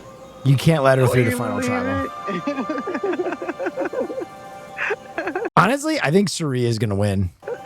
Because I don't think they can let Parv through. Are you serious? You don't get second chances like this. So we're gonna be sitting there holding hands at the final two on our stumps. I know. Hello, world. Have you been practicing your speech? You're gonna charm the whole jury. You're gonna make me work so hard. I'm well known in the world of Survivor as the best player to never have won. So I would just love for this time, everything to come to fruition. I think Suri wins. Sit in the final three as planned. And I have just as much opportunity to win this as Parvy. But if we let Luke get to the final three, Luke, I think, would be impressive in front of the jury. No. There are so many fans on the jury. I think they are heavily favored. The Americans are heavily favored. I mean, we're taking Janine to 3. Of course. Yeah. Right? Yeah. With Luke, I would never do the wrong thing by him unless it was either him or me. So I'm hoping that Janine sees it the way we see it, and Luke doesn't win that final immunity challenge. Luke and I have come a long way in this game. Janine has to accept that she cannot win at this point. Janine cannot win. She can win against nobody. Unfortunately, she is a very overqualified GOAT, but she's also a fucking juice CEO. She doesn't need to win. She played a damn good game of Survivor. Don't betray Luke. You made a promise to Luke. He gave you his fucking immunity idol. You got to take him through. You have to take Luke through. It's you and Luke versus Suri and Parv. There's no other way to look at it. And where we are now, we had a plan to get here. Can I have a quick chat, Jay? Sure. promise me you'll let me get a bar if we lose? I actually swear to promise you. Okay. It's going to be hard to beat Sari if they get rid of poverty, though, because Parv is a guaranteed vote for her. Lisa is a guaranteed vote for her. Shawnee is probably a guaranteed vote for her. So she's starting with 3 votes in the bag. Okay. Luke is depending on me to vote Sari to give him a chance at fire. But I'm weighing up. What has Sari done? What has Parv done? They both were kind of handed this, but the thing is the whole game ran through them, honestly. My game, because if I vote with Sari and Parvati, I'm sitting at the end. Steam Goni, thank you so And much. if I get to the final 3 and I'm putting a speech forward, I'm going to kill it.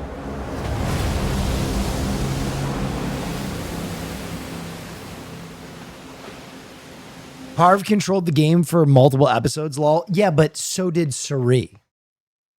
Like, if you, my point is, if you're saying that Sari didn't do anything this season, then you're basically making the same argument again about Parv, right? Just because you're playing from the front, just because you're controlling the game, doesn't mean that you're not playing Survivor. Treason, thank you so much. I think, honestly, Luke played the most impressive game, nuts to bolts, right? Because he won a bunch of individual challenges. He was in the bottom a lot. He made really big plays.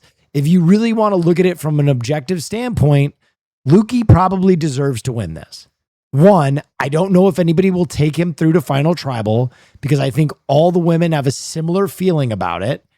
And 2, I think even if he does make it to Final Tribal, you got to think about the jury, and the jury is hard in the pocket of Parv and Sari.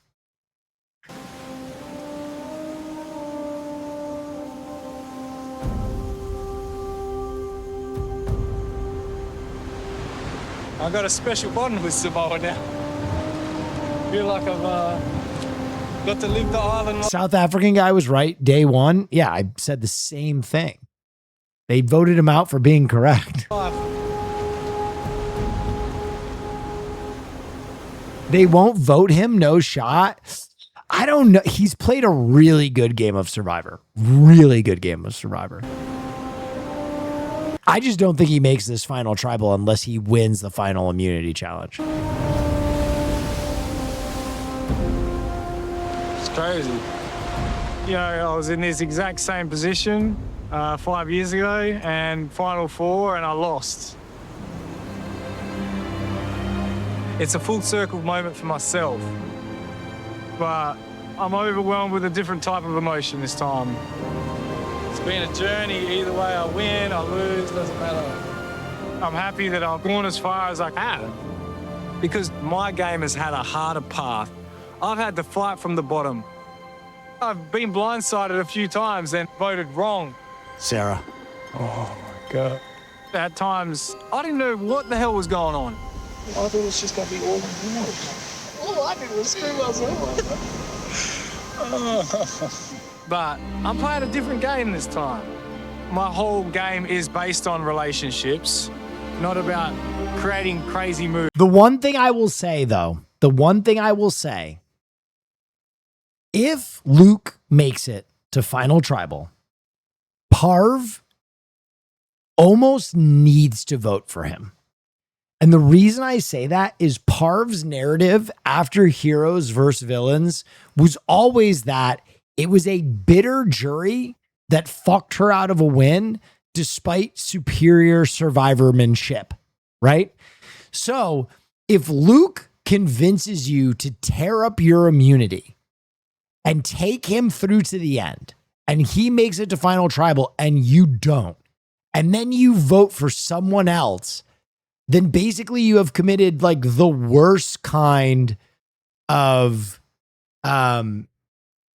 what's it called? When you say one thing and do another, my brain is absolutely hypocrisy. That's the exact word I was looking for. Hypocrisy. And I've really, really got to rely on this last 15 days that my connection with Janine, I have built so strong that she feels indebted Does to Parv me still have a hidden idol? No, because it's past the top to at 5. least let me have my say. The window is passed. I'll be home soon with my kids. Well, things will be good. But until now, I'm just going to have to enjoy the game. Guys, if you missed any of this season, remember we have a VOD website privately run so that we can keep the VODs up. Go check it out. There's a link somewhere. Make sure you tip the guys who run it.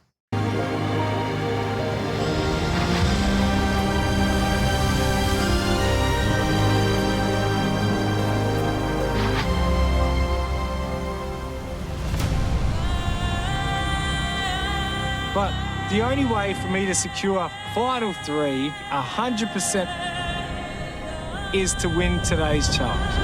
There you go. So if it's a torture chamber, I'm going to have to just dig deep and fight tooth and nail to the end. Yes! Give us a fucking torture chamber! Today, for me, this challenge is do or die. I know that if I don't have the necklace around my neck, Yes! it's probably going to be me. Yes! So I need it for myself. But I also need to be able to keep 3 here, too.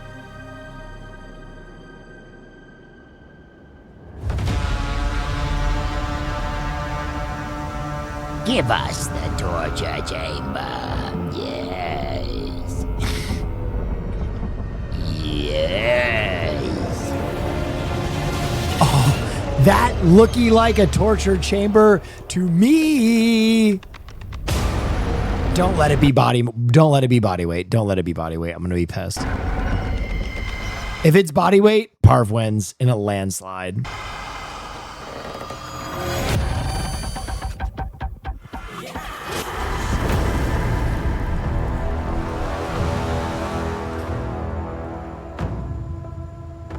Oh my lord. Come on in. What is this? It looks like some sort of sacrificial. Medieval torture chamber. Yeah. Y'all are dark in Australia. Yeah, you better believe it. He loves it. Out. In the sun, too.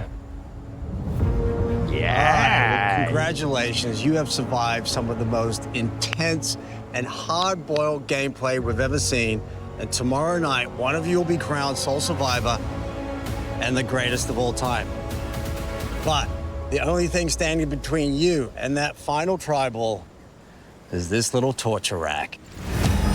He actually called it a Are you torture gonna light rack. that on fire while we're standing under it? That's yeah, awesome. you know it.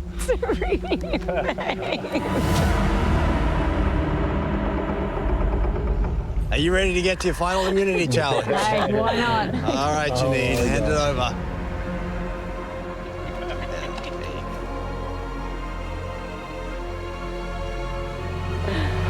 For the last time, immunity is back up for grabs. Yeah. For today's challenge, you're gonna stand on narrow pegs while holding onto heavy weights.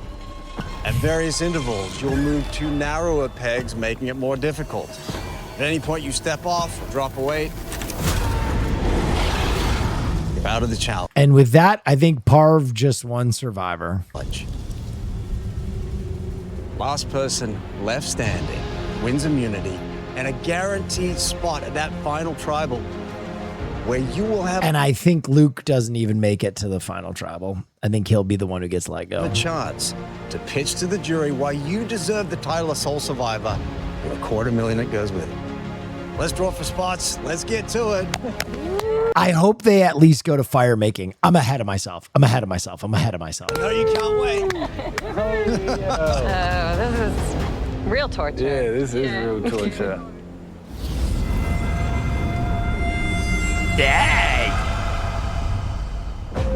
Stop spoiling. I'm just reading tea leaves. I don't know if I'm correct.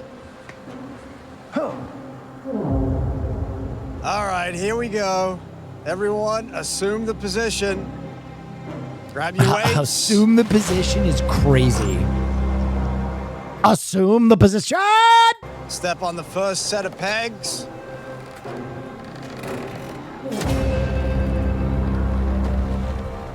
Oh my God. Suri's over under 5 minutes. Suri lasts. All right, here we go for final immunity. This challenge is now on.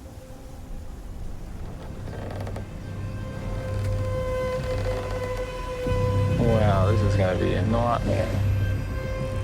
Yep. It's all come down to this. Whoever can stand on a peg the longest. Now we're left 2 Aussies, 2 Americans. Who's gonna take that crown?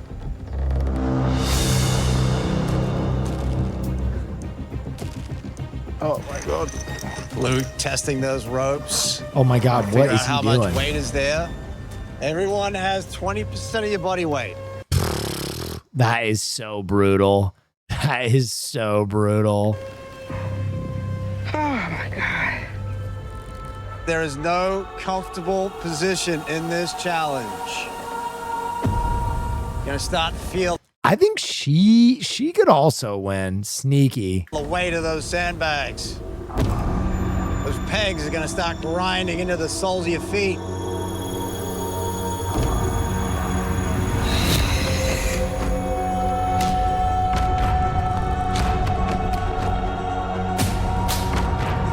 Yeah. Those pegs are gonna feel like Wow, Suri made it 30 minutes. Wow, dude. Way to go, Queen. daggers in your feet now. Suri, clearly not comfortable. Little slip in Suri. She tries to readjust. Nice save. How long do you think he'd last on this? I'm going to be honest. It's such a specific sensation. I don't know. I have pretty good feet, though, but I'm very heavy. Jonathan. Oh my God.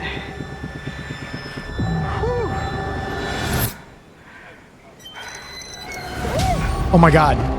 Suri loses balance. She falls backwards. Three. I can't even feel my foot. And after 30 minutes, she steps off the pegs. No shot at immunity. Sorry, Par. You did your best. Like 2 hours.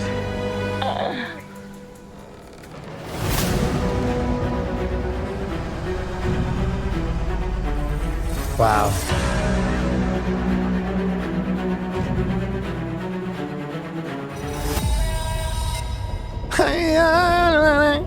All right.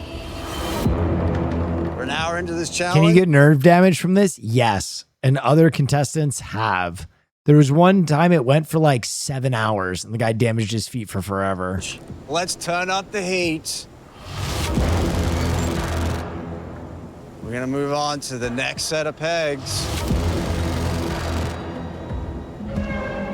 No money is worth damaging your feet forever. Interesting that you think they're all doing it for money. Great. These are a lot smaller. Oh my God. Here we go. 5, 4, 3, 2, 1.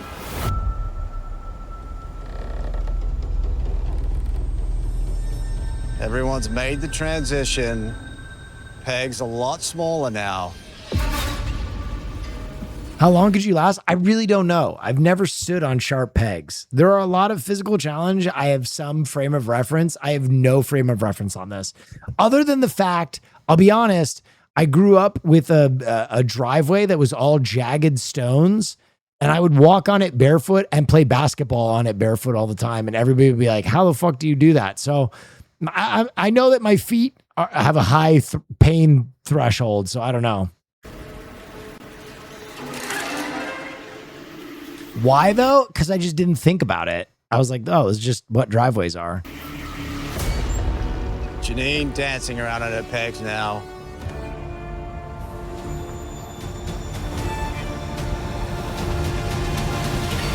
Oh my God. That is a big mental mistake. That is a big mental mistake. And after an hour and 15. I'm going to be honest. If you are Luke, the play is you ask to go to the third peg. You go, let's bring this up a notch. And you just hope that you can out pain tolerance Parv. Because you're not going to win until she's on the last peg. She's too locked in. You got to make it as uncomfortable as possible and pray to God you can go deeper into insanity. Janine drops off the pegs. What happened, Janine? I leant forward on one arm and then counterbalanced. Oh. She's out of the challenge. No shot at immunity. Now we have a showdown between Luke and Poverty. They played idols for each other last night. Bro, look at how light her bags look compared to his. This is actually fucking crazy. I'm telling you, body weight is, they need to do it on a curve. Oh my God. Are they going to show each other such mercy today? Poverty, ramrod straight. Ramrod? She's not going anywhere ever. She's gonna be there till tomorrow.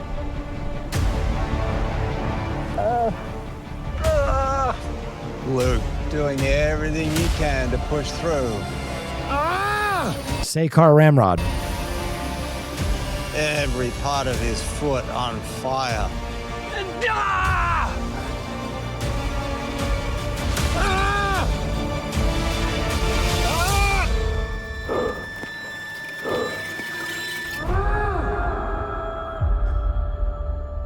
Parv is just built different. I mean, I'm going to tell you right now, this game is a lot easier at 90 pounds than it is 250. If they just had to stand on the pegs, that's one thing. But holding a what 40-pound bag is a lot different than holding like a 10-pound bag.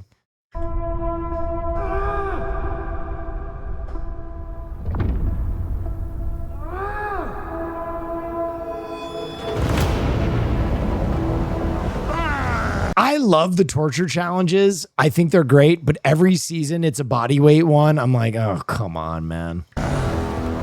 So here we are, and it's come down to this. One American versus one Australian.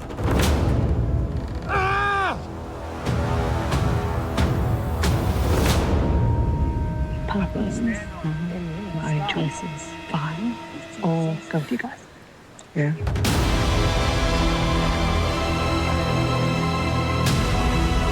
I don't know. Seems kind of fair. I'll be honest. Let me just point something out. I've watched at this point probably 30 seasons of Survivor. I have never seen the big strong guy win a bodyweight challenge ever. So like, I don't know. I've seen a lot of like small people win the like hardo challenges or like the skill-based challenges. You know what I mean? It's not a guarantee that the biggest guy is going to win any of the other challenges, but this one is pretty much a guarantee that the biggest person will not win. Like it's almost like 100 for 100. If you're like a big boy, here's the thing. If you're like a normal sized dude, you're good. The problem is Luke is 6'5", 250 plus. And when you're a big guy, you're basically just fucking cooked for any of the bodyweight ones. Most important challenge of the season. Step off that peg, you're out. Luke doing everything he can to push through. Oh my God. Meanwhile, Poverty, like a statue.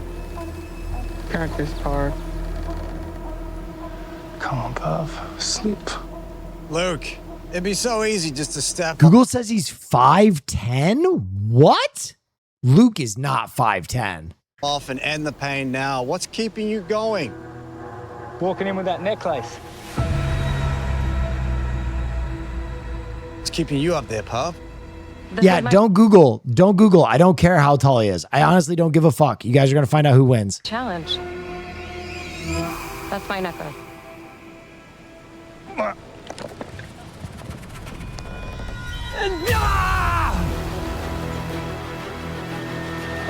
Why do they keep giving Parv advantages? I mean, there's, you know, they can't plan for everything, right? That's one factor. And the other is like, she's the most popular survivor in history. She definitely gets ratings. So, I mean, listen, I'm not saying it's rigged, but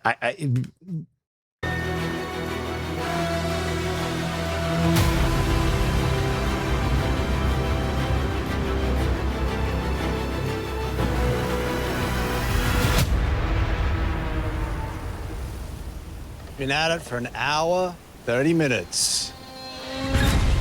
Damn. Luke has been a hot mess for quite a while, but he's still in it. I'm always a hot mess. But how many times have I dug deep? Yeah, 100%. All right, in a moment, we're going to transition to the final this is the thing he should have asked for immediately. peg. The fun one. Oh, my God. Remember, this is a live transition. Here we go. He should have asked for this immediately. 5, 4, 3, 2, 1. There it is. Damn, that looks painful. Oh, successfully make the transition. Oh, my Lord. Ah, that peg is so sharp now. A side point is women wear high heels, and that's no. Listen. Here's the thing. I don't give a shit about the pegs. The pegs can be the challenge. It's holding on to weighted bags that are weighted different weight. That's really the issue. It's any body weight challenge I have an issue with. I don't give a fuck about torture. Torture people all day. It's just body weight based weight when you are super, super heavy. I don't know how much longer.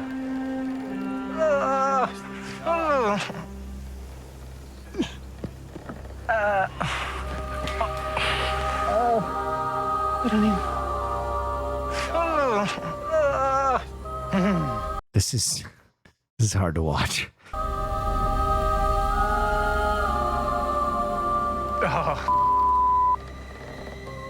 What a champion. Uh-oh. Xerxes bleeds? Luke really struggling to keep his balance. I can't even.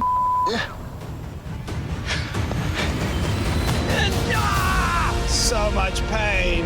Yeah! Go, Luke! Trying to fight through it. That peg was like a hot poker into the sole of your foot. Poverty shaking now. Luke all the way Xerxes forward. bleeds? That's crazy that he can do that. That shows you how fucking heavy his bags are. Shaking. Grimacing. Grunting. Oh. Oh no. After an hour and 48. JLP, do you want to show some fucking concern? My man is in concussion protocol. Luke is out. And poverty wins. Final immunity. Yeah, thank you. God, my legs are shaking. Oh my God. Oh my God, I'm so crying. I know. Let them go to fire. Janine, you hold fucking firm. If I don't get Sari versus Luke fire making challenge, I am going to tweak. Oh my God.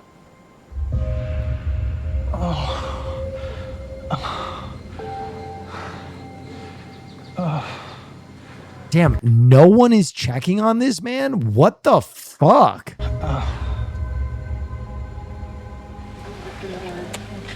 You okay? You okay? She ain't gonna fucking hold to her vote.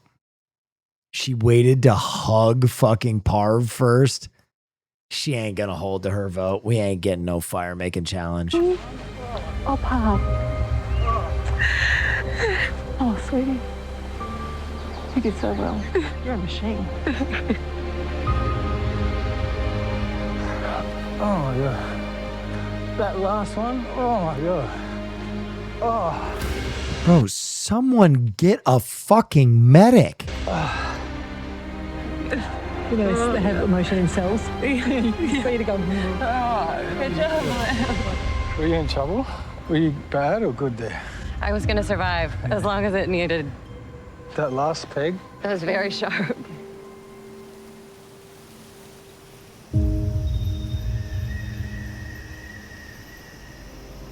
Poverty, come on over. Oh my God. Here it is. Most important immunity is yours. How's that feel? It feels so good. Yeah. Yeah. I want to be in that final. I want to like win this game, and it means so much to me. And I've never won the final immunity. Well, there it is. This is a first for me. Fantastic. Yeah. Well, you've guaranteed yourself a spot at that final tribal. You're going to have a chance to plead your case. As for the rest of you, tribal council tonight, where one of you will become the 7th and final member of our jury. Well done, everyone. Head back to camp. I'll see you tonight. Oh.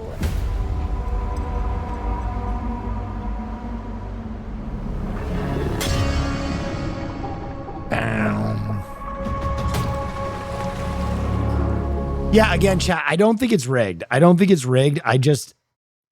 If you've watched me for any period of time, I legitimately just have an issue with body weight challenges. I say it every single body weight challenge, not just the fucking last challenge. Literally, if you've watched me for more than 2 seconds on Survivor, anytime there's a body weight challenge, I'm like, all right. Because you can usually immediately pick who's going to win on a body weight challenge. It's usually the smallest person. So that is my problem with it. That is my, there should be no challenge where I can just immediately go, oh, that's who's going to win. That is my only issue. It's not that this season is rigged or that was rigged. I just have an issue with the bodyweight challenges in general on Survivor. Wow. Seriously. Oh, amazing. Well, we're back. Yeah, we are back. It's a bit of smoke in the fire. Something. Last night, guys. Yeah. Smallest, fittest person normally takes it. Usually not even in the fittest. It's usually just the smallest person. This is such a weird scramble at 4. Yeah. It's it's the most disgusting scramble that it is that you can get. I won the final immunity challenge, and I'm sitting in the final 3, guaranteed. Now, I'm gonna do everything I can to get Sari to final 3.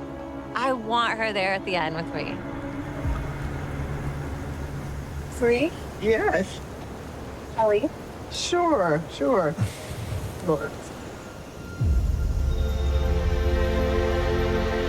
This was the only challenge I needed to win. The only one. All set. I think we're gonna have breakfast.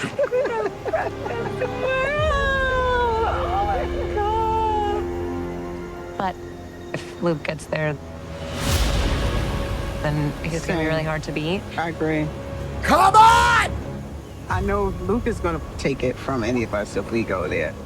Luke is a big threat in front of the jury. Okay, can I say something? Janine at this point has no reason to not brick the vote and let him go to fire because they don't give a shit about Janine. They're not going to flip their vote. They're not going to flip their opinion of Janine. Like, Janine is basically going through no matter what. It is either Sari or it is Luke that is going home. 100%. Brick this vote, make her go to fire. Give us a good fucking finale. Janine's best interest to work with us. She wants to sit in the final 3, guaranteed. We split the vote, and Janine doesn't vote for him, and he goes to fire. You're gone. So I was like, I don't want that to happen. So I want to make sure that Janine is 100%. I know going into this. They're gonna split their vote?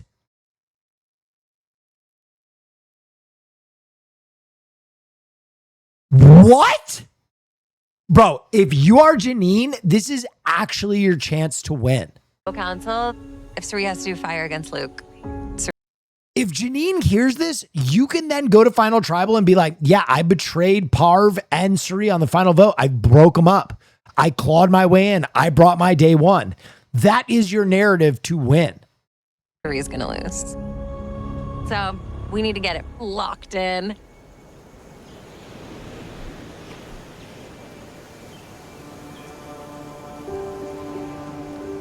And you, Jay. Come here. It's been a pleasure knowing and playing with you. And could I cash in that favor? Anytime I can cash in that favor there, Jay. I said to you 14 days ago, Yeah. it stays. Yeah. Oh my I have God. a good feeling that Parvati and Suri will want me Oh out my of this God. game. So tonight I feel like I've only got Oh my one God. option. Myself and Janine voting Suri, and we go to a tie. That means me and Suri go to fire. Well, yeah, I'm writing down Suri, so if you write down Suri and I seen that second Suri, I know I got that little chance of fire, you know? Yeah. You know, I didn't tell her about my That little chance at fire. Suri famously can't fucking make fire, man. There's been mistakes made, but last night I gave Janine my necklace, protecting her, and Janine did promise me she would take. Dude, Janine, this will be the most brutal heel turn in the history of Survivor. If she doesn't put him through to fire, this will be the most brutal heel turn ever. Take me to final three. So I'm praying to God. I'm praying that she feels this way still. So I'm going to vote that tonight. Obviously, it's up to you to do your magic if you want to do it, you know. But I'm putting all my eggs in your basket. Janine, let's go chat. All right, let's go chat.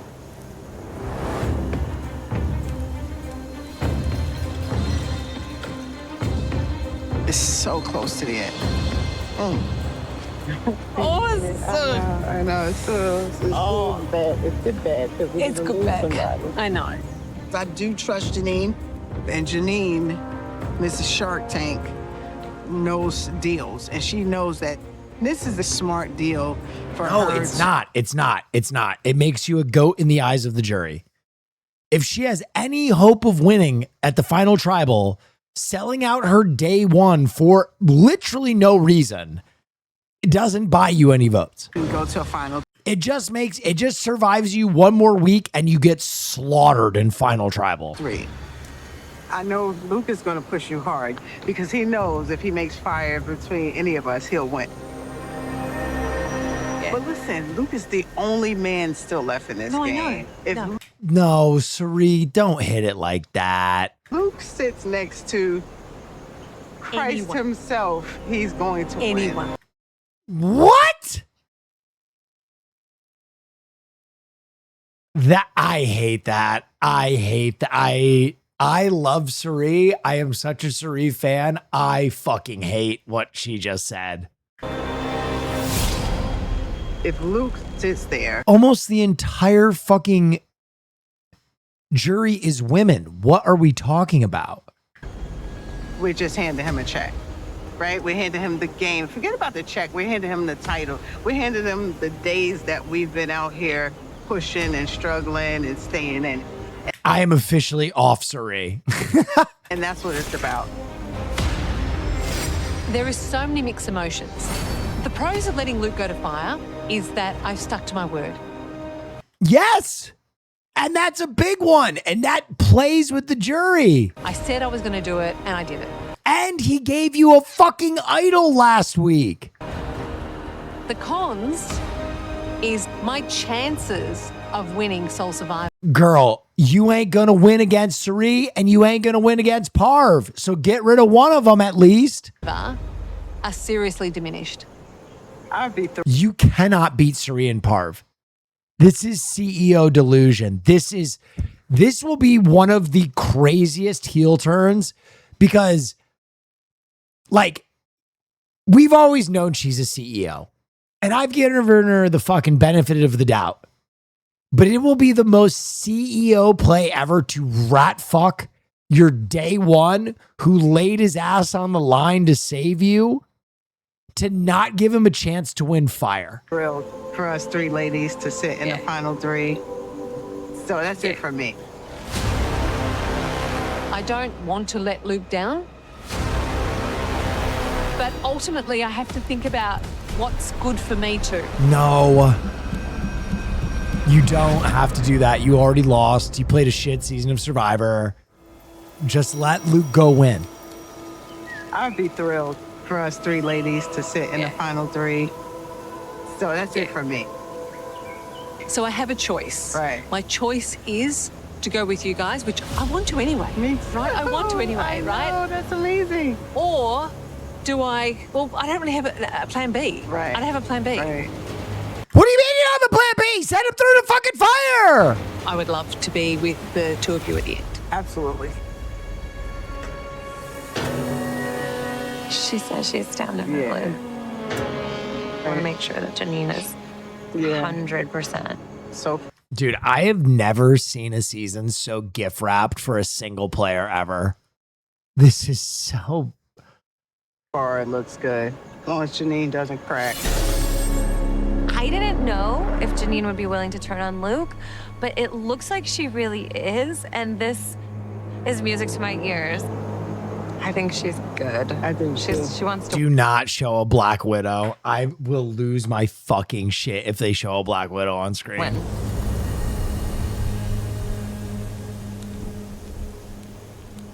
It's full circle moments for multiple people out here. I was in this exact same position 5 years ago and Final Four, and I lost. So tonight, I'm asking a favor from the godmother, the fairy godmother. And I'm hoping she sprinkles that little bit of pinky dust on me in embers, and she lets me go to fire.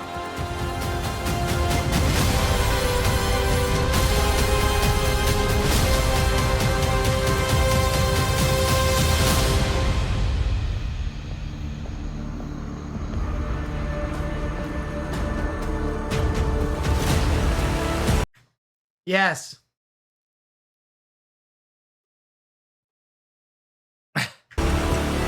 Real, don't give in.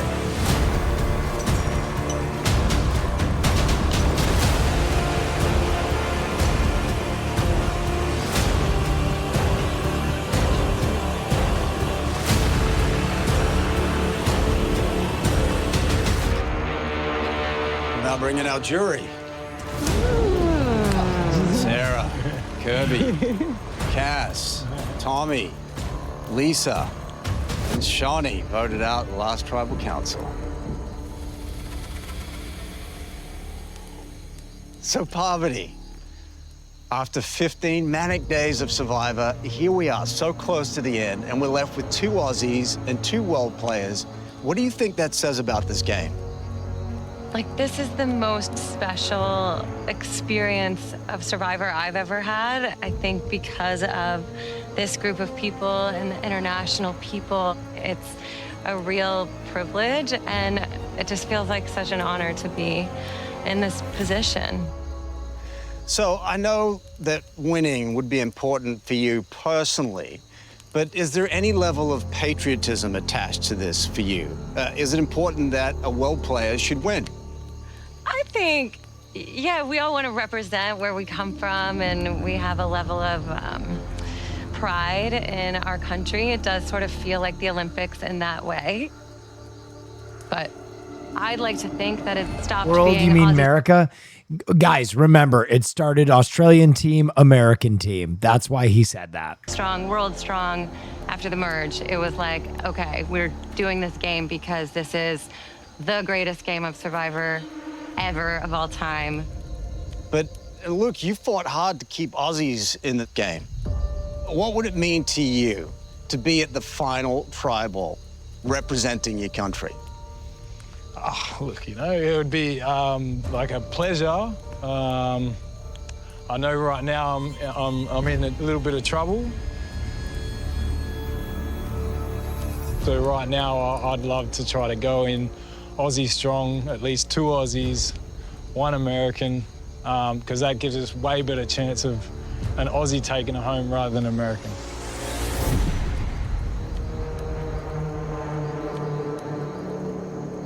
Janine, what would you say to that?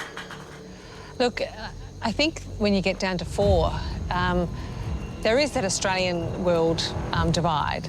But when you get down to 4, you really have to play an individual game. Oh, no, dude. Oh, this is so heinous. This is so heinous, bro. The table was set for, like, dude, here's the thing. I don't even really care if Luke wins. I don't even really care if Luke wins, right? If he loses final tribal to Parv played an amazing game. But you gotta give him his shot. You gotta give him his fucking shot, man. You gotta give him his shot. It's been since week 1, he's your boy. 3 weeks ago, or 3 episodes ago, he goes, if it comes down to it, just give me fire. 3 episodes ago, he said, if it comes down to it, just give me fire. He gave you your fucking necklace off his neck after he won individual so that you could make it through. And you're not going to give him his shot? Oh, come on, man. At a certain point, like, I wish that people were big enough fans of the game and not of themselves that they just were like, this is a great moment. People will remember this moment. We got to give it to them. Because at the end of the day, you have to get to the right 3 at the end to have a chance to be able to convince these people over here to give you that title. If I'm Luke here, I say something where I'm like, but I think that loyalty can convince a jury.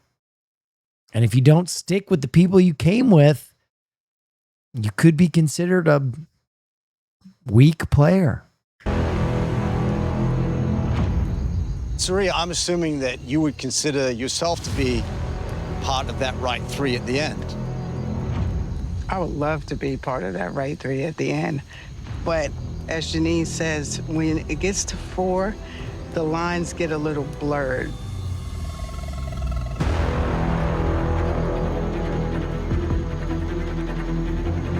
Parvati, what would it mean to you to have Suri with you at the end of this game?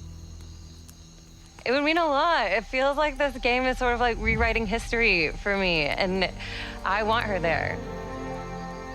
And Suri, remind me, how many times have you played? Counting this time would be 5. 5, right? And you've never gotten to the end, but you've gotten super close a couple times. Mm-hmm. So how would you feel about getting to the end on this one? I think it would be like a culmination of my Survivor journey that started almost 20 years ago, and I could maybe lay down my Survivor hat. So, Parvati, is it fair to assume that you two are going to be voting together tonight? I think that's pretty fair to assume. Wow. Okay. She's just laying it out. So, Janine, obviously, Parvati and Suri are going to vote together. And what are the chances that we're going to go to fire tonight?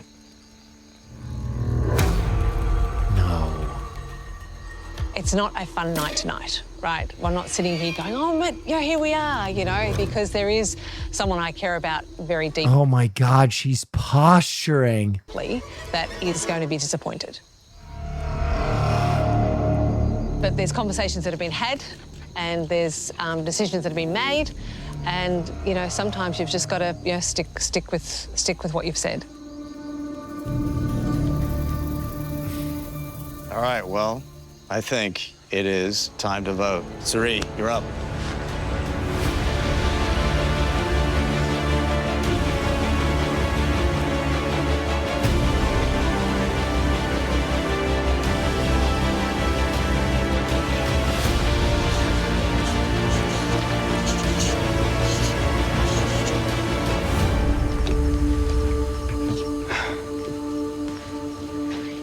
This is only because I don't have another choice.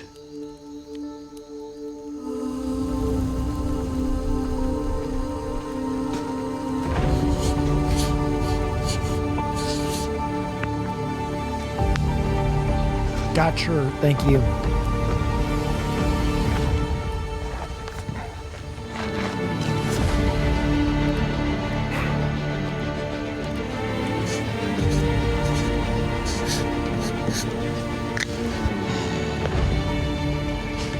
Silly, one of the greatest. If, for whatever reason, you go home tonight and I don't, just know it has been a pleasure.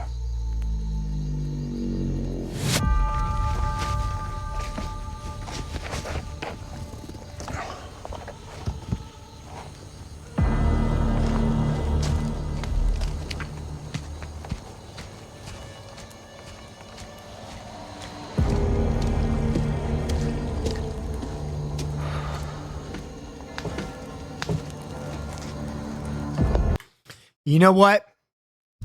Chat. Despite what I believe, despite what I feel, I'm looking at Janine right now and I'm thinking, why not us? Why not us? Why can't we shock the world right now?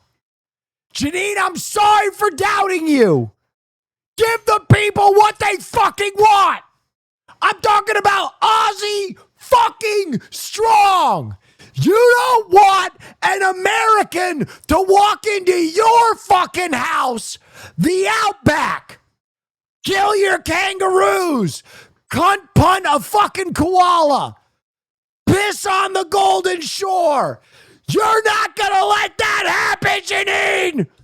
You're gonna fucking write Suri on that sheet. I believe in you, sister. And we're going to the fucking flames.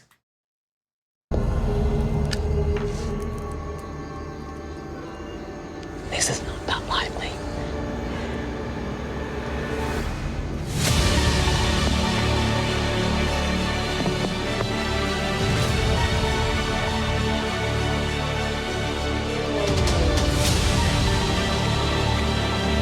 Hands up, chat.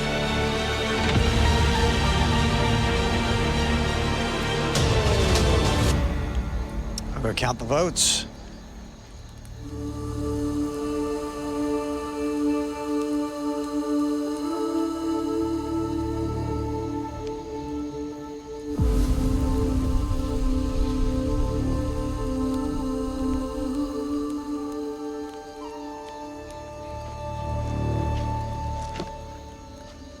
All right, I'll read the votes.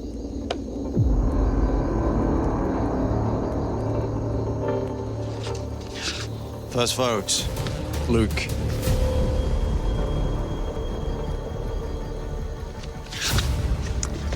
Suri. One vote Luke, one vote Suri. Luke. 2 votes Luke, 1 vote Suri, 1 vote left.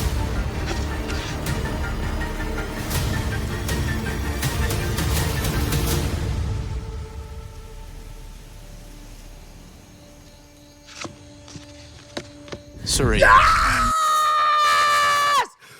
Fuck yes! She did it! Do you believe in miracles? Bang! Oh my God! Oh my God! Australians, they're just better.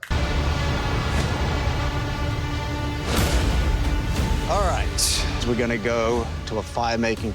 That's why I wore my fucking Australian colors, baby. Let's go. Challenge to determine who's gonna survive to see another day.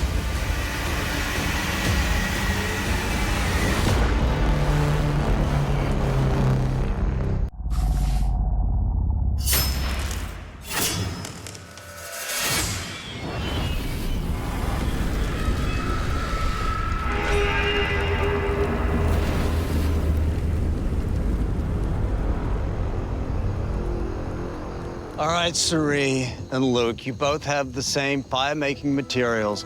The goal is to make a fire high enough to burn through that rope. First person to do so earns their spot at tomorrow night's final tribal. Loser is going to be the final member of our jury. Stakes don't get any higher. Are you ready? Yes.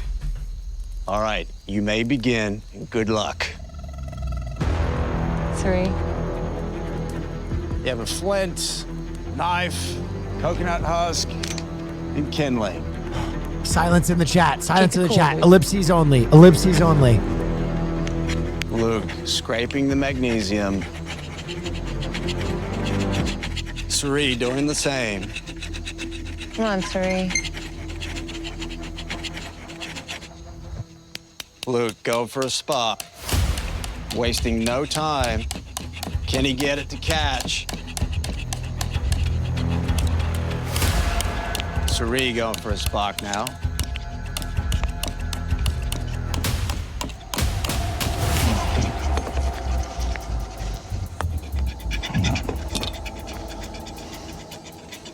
Lots of spark from Luke. He's got it.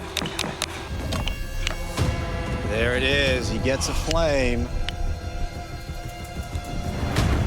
Now he needs to keep it going. Luke swinging it back and forth. Rock the baby like Sarah did. Suri, can she get that husk to catch? She's been here before. Meanwhile, Luke has a flame going now. Oh my God. Gonna build it up with some kindling. Keep it cool. Now he's trying to get that kindling to catch, trying to build it up.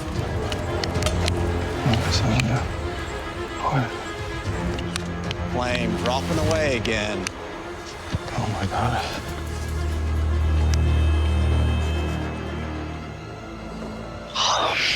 Stressing me out. Suri going for a spark again. There it is, Suri. There you go. Suri has a little Nice. flame going now. Keep it alive. Can she keep it going? Put the kindling. Luke still has a lot of smoke. Relax, Luke. Stay calm. Tiny flame inside there. Oh, this is intense. What's happening? And it catches for Luke. Puts up some more kindling.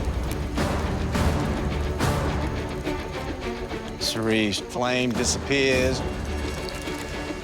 Suri's trying to nurse her fire back. Oh my God. Holy moly. And all of Luke's kindling collapses, smothering his fire. Oh my God. Just relax, Luke. Keep it cool. That opens the door for Suri. Suri, cool, calm, and collected.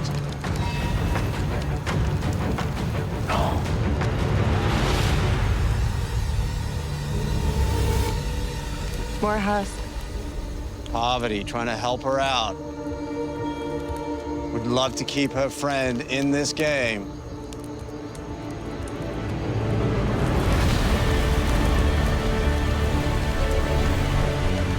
Suri slowly building up that fire. Good job, Suri.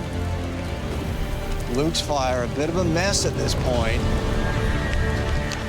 Quickly rebuilding his structure. Suri trying to give her fire some more oxygen. Puts on some more husk. Suri. Oh, put it higher. Luke trying to build his fire up high enough to reach that rope. More kindling, Suri. Luke has a nice little teepee reconstructed there. Carefully putting it together this time. He doesn't want it to collapse again. Oh my God. Meanwhile, Suri getting to the kindling now. A little, yeah, make it higher, Suri. Trying to catch up to Luke. There you go. TP it up. You gotta make it taller. Luke's fire is starting to lick that rope. But his structure collapses again. For fuck's sake, man! Wind is pushing that flame around. Holy cow. Suri trying to build hers up.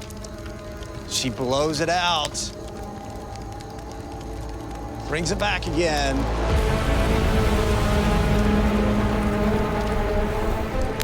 Luke has a legit fire going on there. Dude, the wind is so crazy. The flames High aren't enough. going straight up. Oh my God, Just please. keeps avoiding that rope.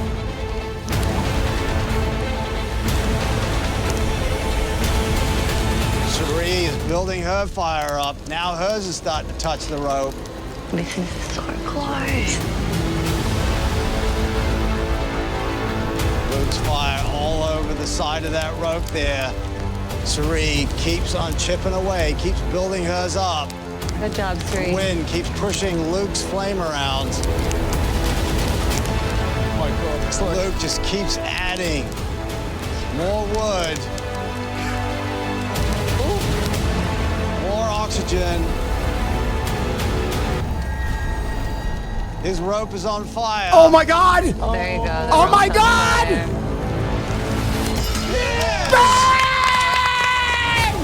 He did it! Wins his spot. He fucking did it! Let's go! Oh my God! The greatest fire making challenge in Survivor history. That's it, baby. That's the moment. Holy! Back in the game. Amazingly close was that. Oh my God, I thought I lost it. Wow. Congratulations, Luke. Luke, how does that feel? Look, I got to say a big thanks to Jay. Thank you, Jay, for letting me go through the top three. It means the world. And Suri, again, so close. Oh, JLP, shut the fuck up, man. Come on.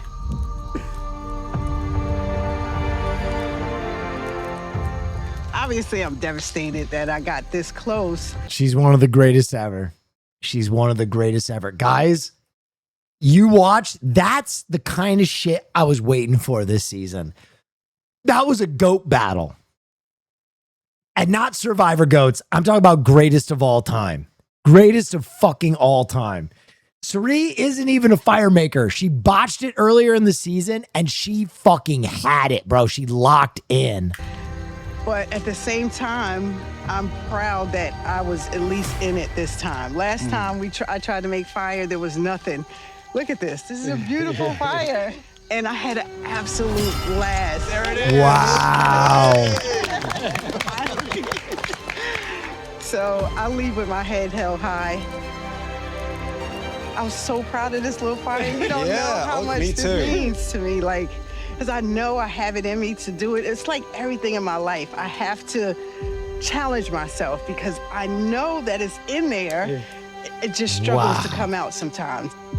And this one just came out a little later than Luke, so That's the way it goes. Oh, Jonathan, I don't want to hear you say it. Oh, sweetie. Hard. I'm sorry, I tried. I know. I love you. I know. Bring it home. How about that? Wow. And now we have a fucking showdown. Do that. All right, Lukey. See ya. So am I fired up?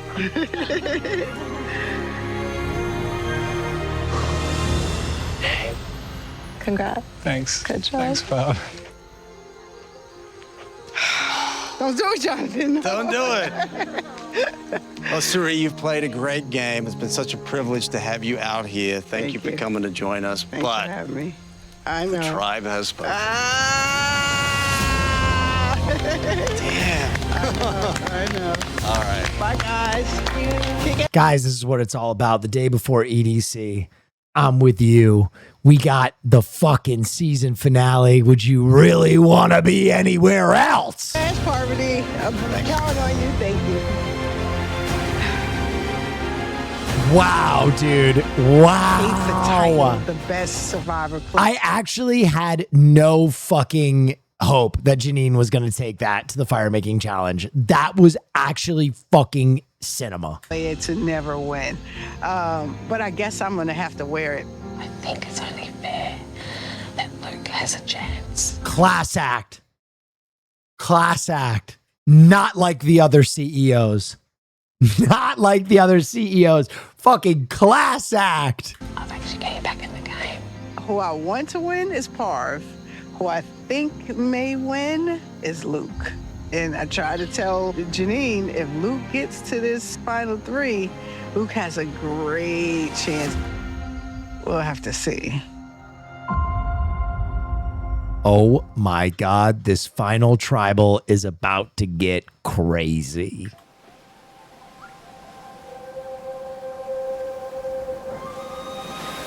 You know, eat the rich, but leave some on the plate. You know what I mean? To let the chef know he cooked a good meal, and Janine's the one you leave on the plate.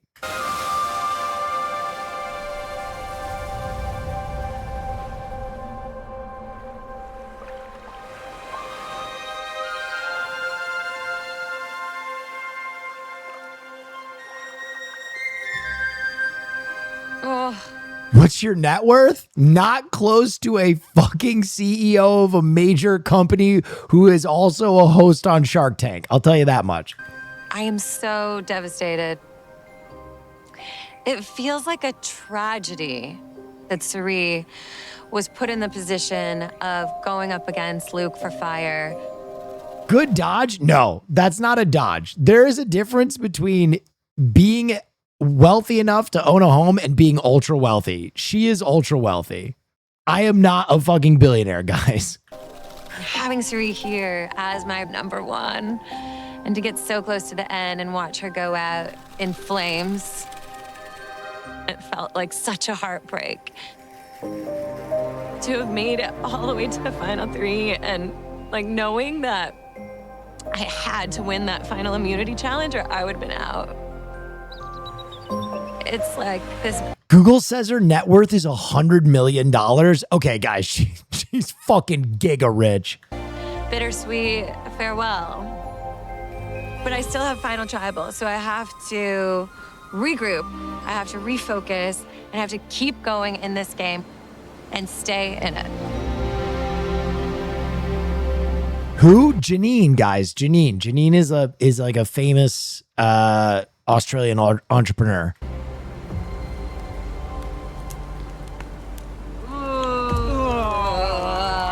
Yeah, stop Googling the contestants, though. Final three. Oh my God. Oh my God. Hopefully we get a big breakfast this morning. We're gonna need it for our final tribal. Yeah. It's I'm like- gonna bring it's the like they heat want- with my speech. Yeah.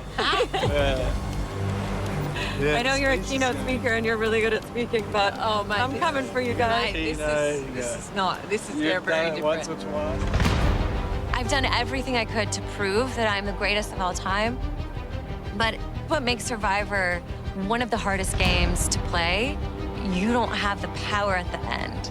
You're giving the power away to these people who you've burned. The last time I was here in Samoa, I got so close to the end and was burned by a bitter jury.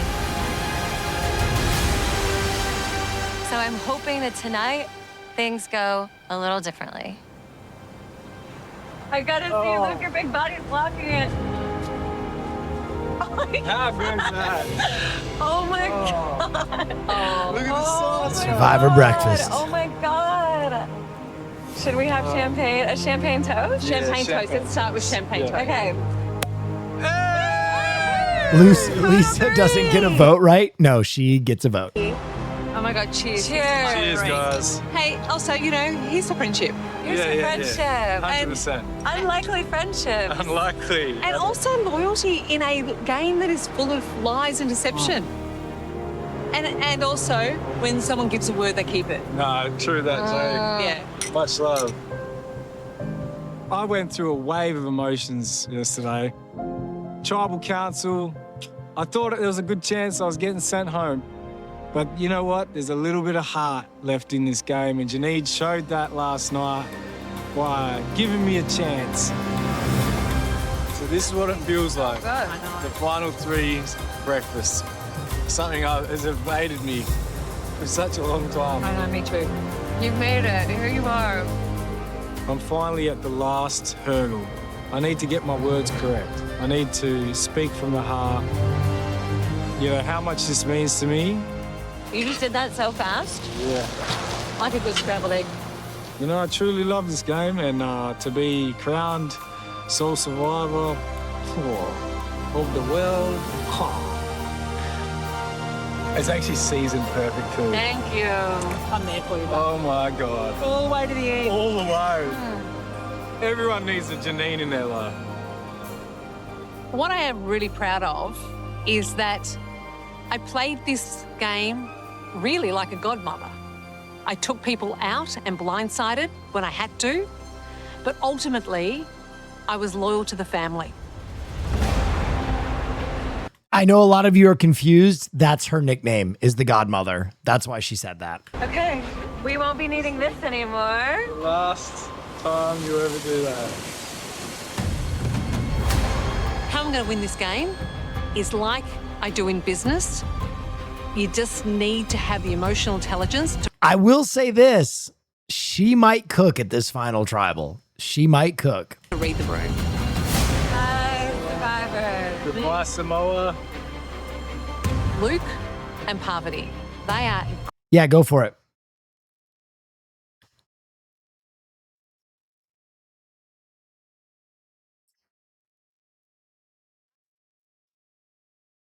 No, I'm not watching Happy Birthday Lisa right now. No, absolutely not. incredible players. If you stay around to the end of Survivor, I will watch Happy Birthday Lisa for you. We're not doing that right now. But Peace and love, peace and love, peace and love. I am We can watch it after Survivor. I will. I promise you. I'm locked in right now. backing myself in my ability to talk to the jury and public speaking. And I can do that really well. Fuck your birthday chatter? Okay, you need to take a lap, sir. That's not what I was saying. That is not. I said I would watch it after Survivor. Take a 10-minute lap. That's crazy. We love birthdays here.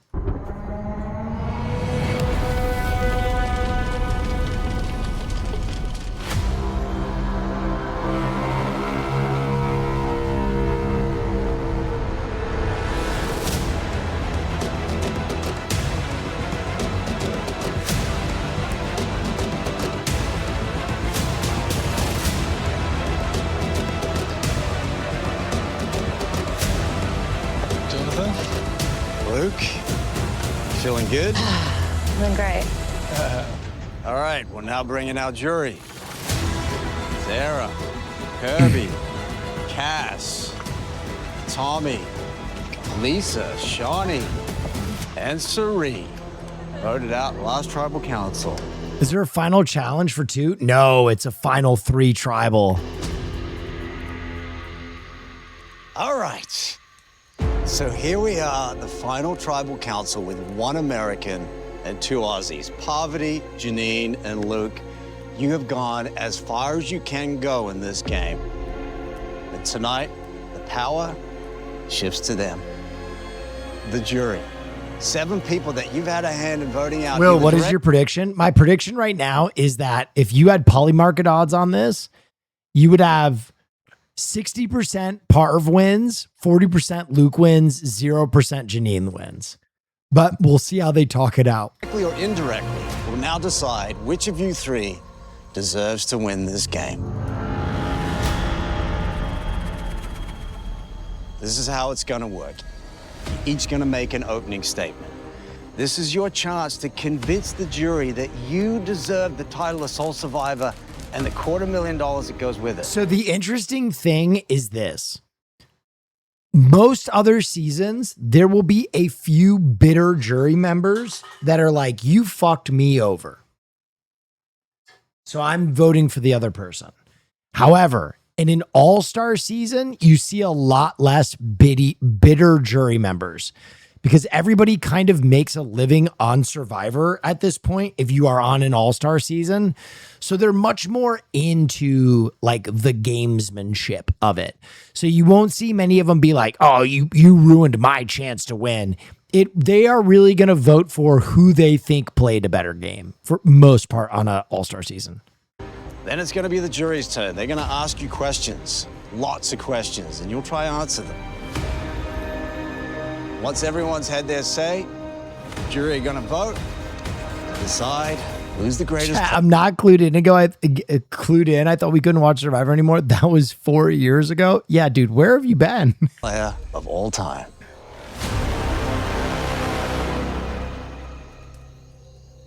All right, Janine, you want to kick us off?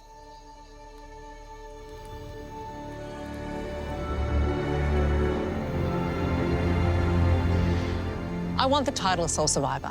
I want it, right? The money's second. See, I told you, bold to assume that they're all playing for the money. They want to win.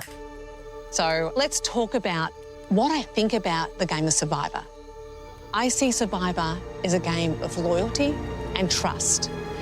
You just have to pick the right people.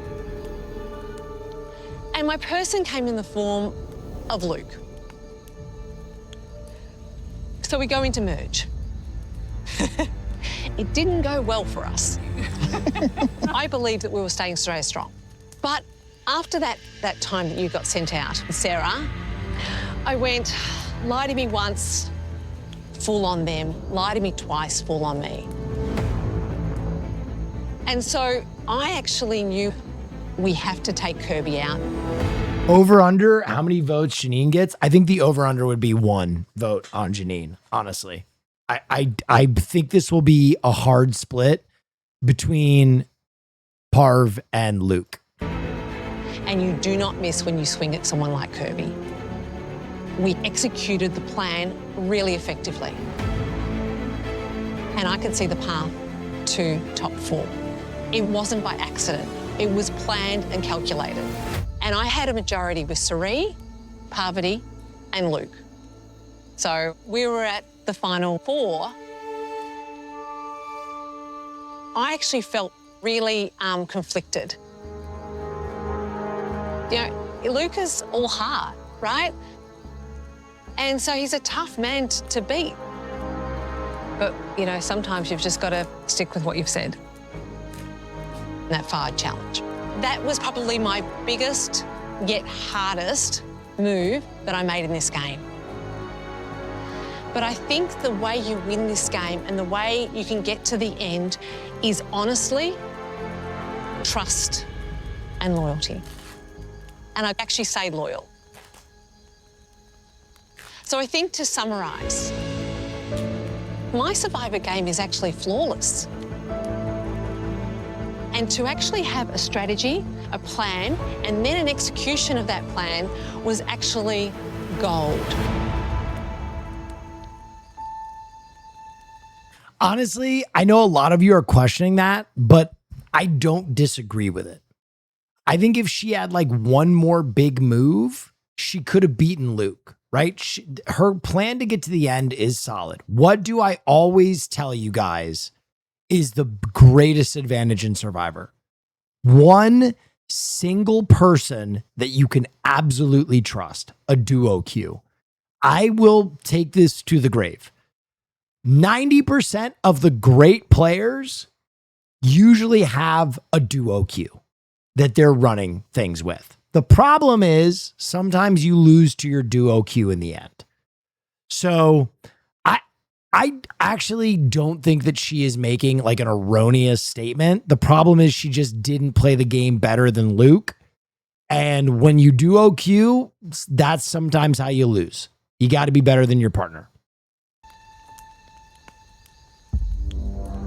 All right, Luke.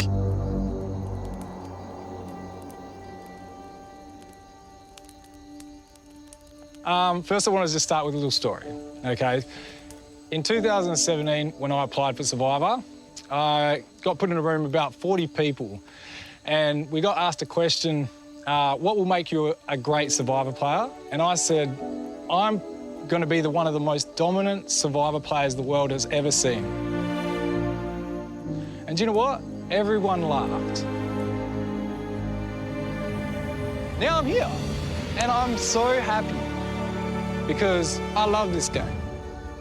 And I can outwit, I can outplay, but I've never been able to outlast. So to finally get that bit right means I've finally got the last piece to the puzzle.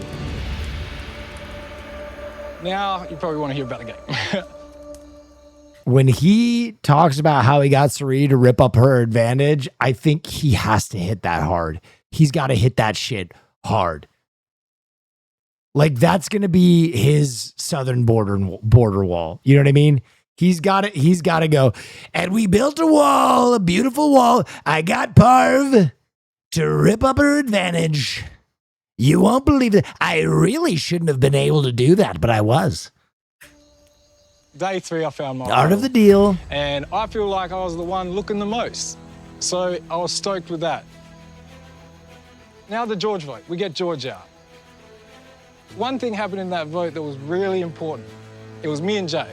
Jay whispered in my ear, and she asked me to change the vote in Tribal Council. And I said, done. And we promised ourselves that we would get to Final 3 together. I made a deal with one of the greatest CEOs, businesswomen that Australia has ever seen. It was a contract, would you say? And it has served me well, as you can see. After all that, the first vote in Merge, I wanted to stay Australia strong. I preached it very well, and I didn't want you to go, Sarah. But Sarah went home, and I sat on the beach that night, and I was like, oh my God, I need to do something. We are now in the minority. So I ran to the wolf pack, Tommy, Lisa, and Cass. And I said, screw Australia, I'm ready to go around the world trip and play with you guys. Use 3. But unfortunately, the next day, you didn't take anyone to the spa, and then we didn't get spoken to all day. Me and Shonny felt like stray dogs. And that's when I started realizing that the move to go with you guys isn't there anymore. It needs to be... Oh, shut up, Lisa. Shut your face up. ...with Parvati, and it needs to be with Sari and Janine. But on that crazy tribal, I learnt something. Parvati had a parchment that could take someone's idol. Here it is. He's got to hit this hard. And after lots of back and forth, I managed to get her to rip up the parchment. Now, the last immunity challenge, I fought tooth and nail against Parv, but I lost. Now I've only got one option. Janine. That debt. And Jay repaid that favour and let me go to fire. We said we could work it to the end, and we did. I am Survivor. I feel like I'm the heart of this game. I believe that I am a great representation of Australia Survivor, but I think I would be even better representation for World Survivor.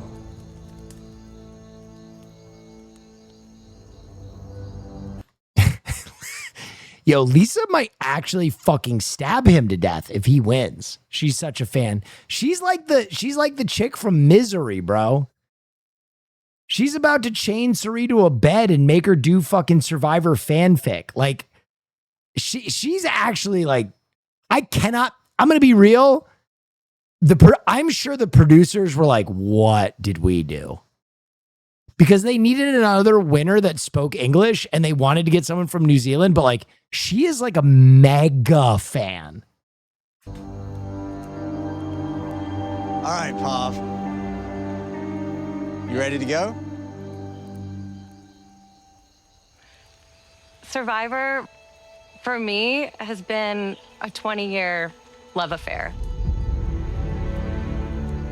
And I never, ever would have anticipated sitting here in the final 3, playing nearly 20 years later. But to have this be a world season of Survivor, like, what? I can't say no to that. And I think this is the best game of Survivor I've ever played in my life. So I'll share a little bit about my game. I hit the ground running at the beach as one of the biggest targets. I know that, especially coming here with Suri. So it was really important for me to reconnect with Suri right away to see if this relationship was gonna stick. As soon as we had our— It's Jover. Do you know why you guys are all saying that? It's because of the musical cues. They're giving her a really good musical cue here. I don't know if they're tipping their hand, but they're basically putting Philip Glass behind this girl right now. first conversation, I was like, that's my girl, 100%. And we were just locked back in, just like we were in Micronesia, like no time had passed. So once we get to the merge, it's auction time. So I'm really excited about this auction. Then we get there, and this bonehead evicts me from the auction. And I'm like, come on, Luke, you should know better. You've played Australian Survivor multiple times. You know nothing's as straightforward as just sending someone home. And there was an advantage for me on the beach, which gave me the opportunity. Okay, if Luke was smart, he'd dig into this, but he's not combative enough. He could really fucking cook her on this, because she's basically saying that she preemptively knew that there would be an advantage for who got sent home, right? Ooh, you know it's never that simple. However, at the fucking auction, she screamed at him and was like, if you send me home, it's on, because she so badly didn't want to leave. And then he got her to tear up that same advantage. So even if she did get an advantage, he honey-dicked her so bad she ripped it up. He's not combative enough to stick her on this, but a better orator could literally kill her on this one point. To steal someone's idol. So then we're at merge. And then from that point, I got this sense that the game was shifting. I felt like people were starting to think about the end game. And I was worried that I would not be the person that maybe Lisa, Cass, and Tommy wanted to sit next to at the end.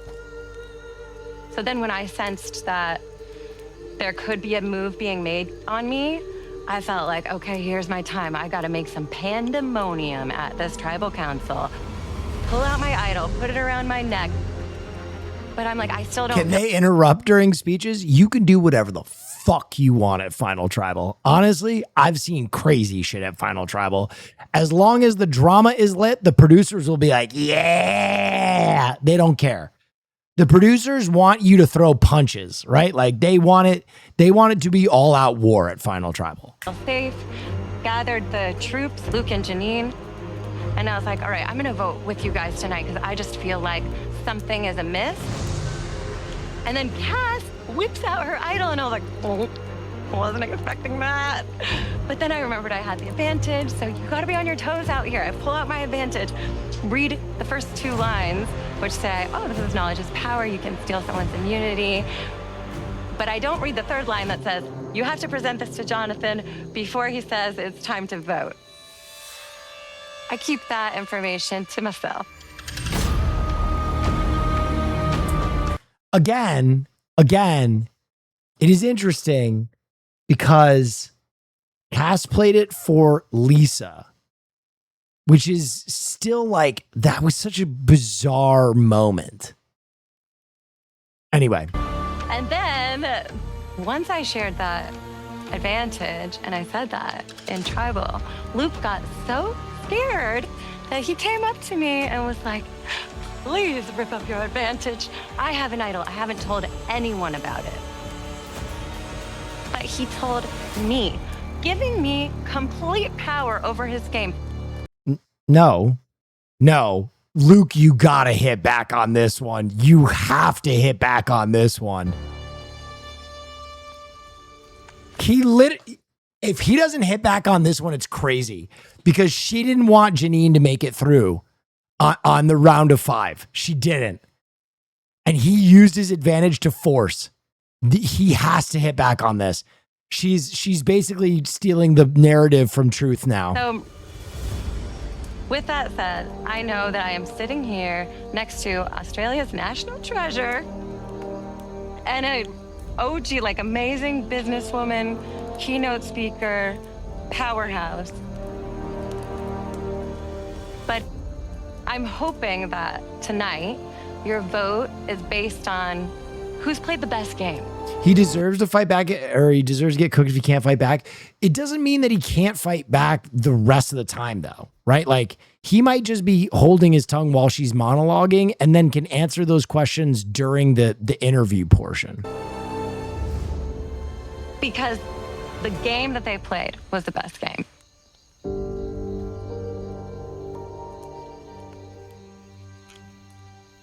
All right, jury, you've heard 3 pitches. Now it's your turn to ask questions and hold these 3 accountable.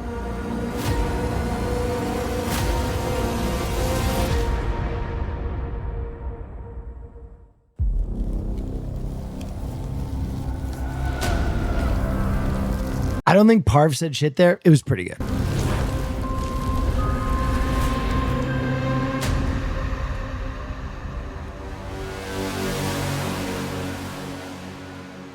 Lisa, you want to kick us off? Obviously, I really like Survivor. It makes me very, very happy. So, Luke, I was wondering if you could tell me something about Survivor that makes you as happy as Survivor makes me. Okay, decent question. I don't hate that question. Man, I just like catching crabs. I like running around the jungle, jumping off cliffs. I like the fire part. I thrive out here. That's why I say I am Survivor. And here I am now next to Janine and Parvati, and I can just imagine how happy and how honored you guys must be to sit next to the world's greatest player.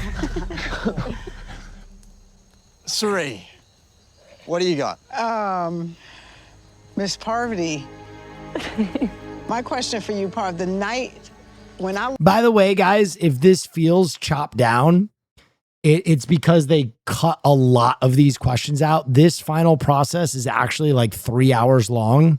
So the other 2 people probably answered that same question and it was boring. So the producers were like, lost that fire, I felt obviously devastated.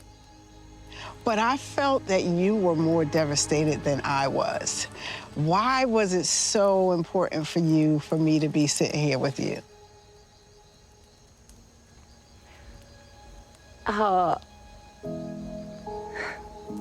Poverty won.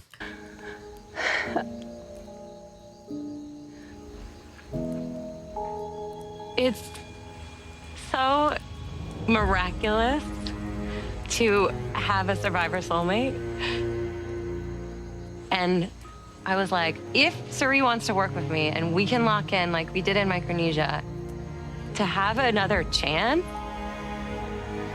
I'm gonna get her to the end of the game. And as soon as I knew you had to go up against Luke at Fire, I was like, this is gonna be a bloodbath.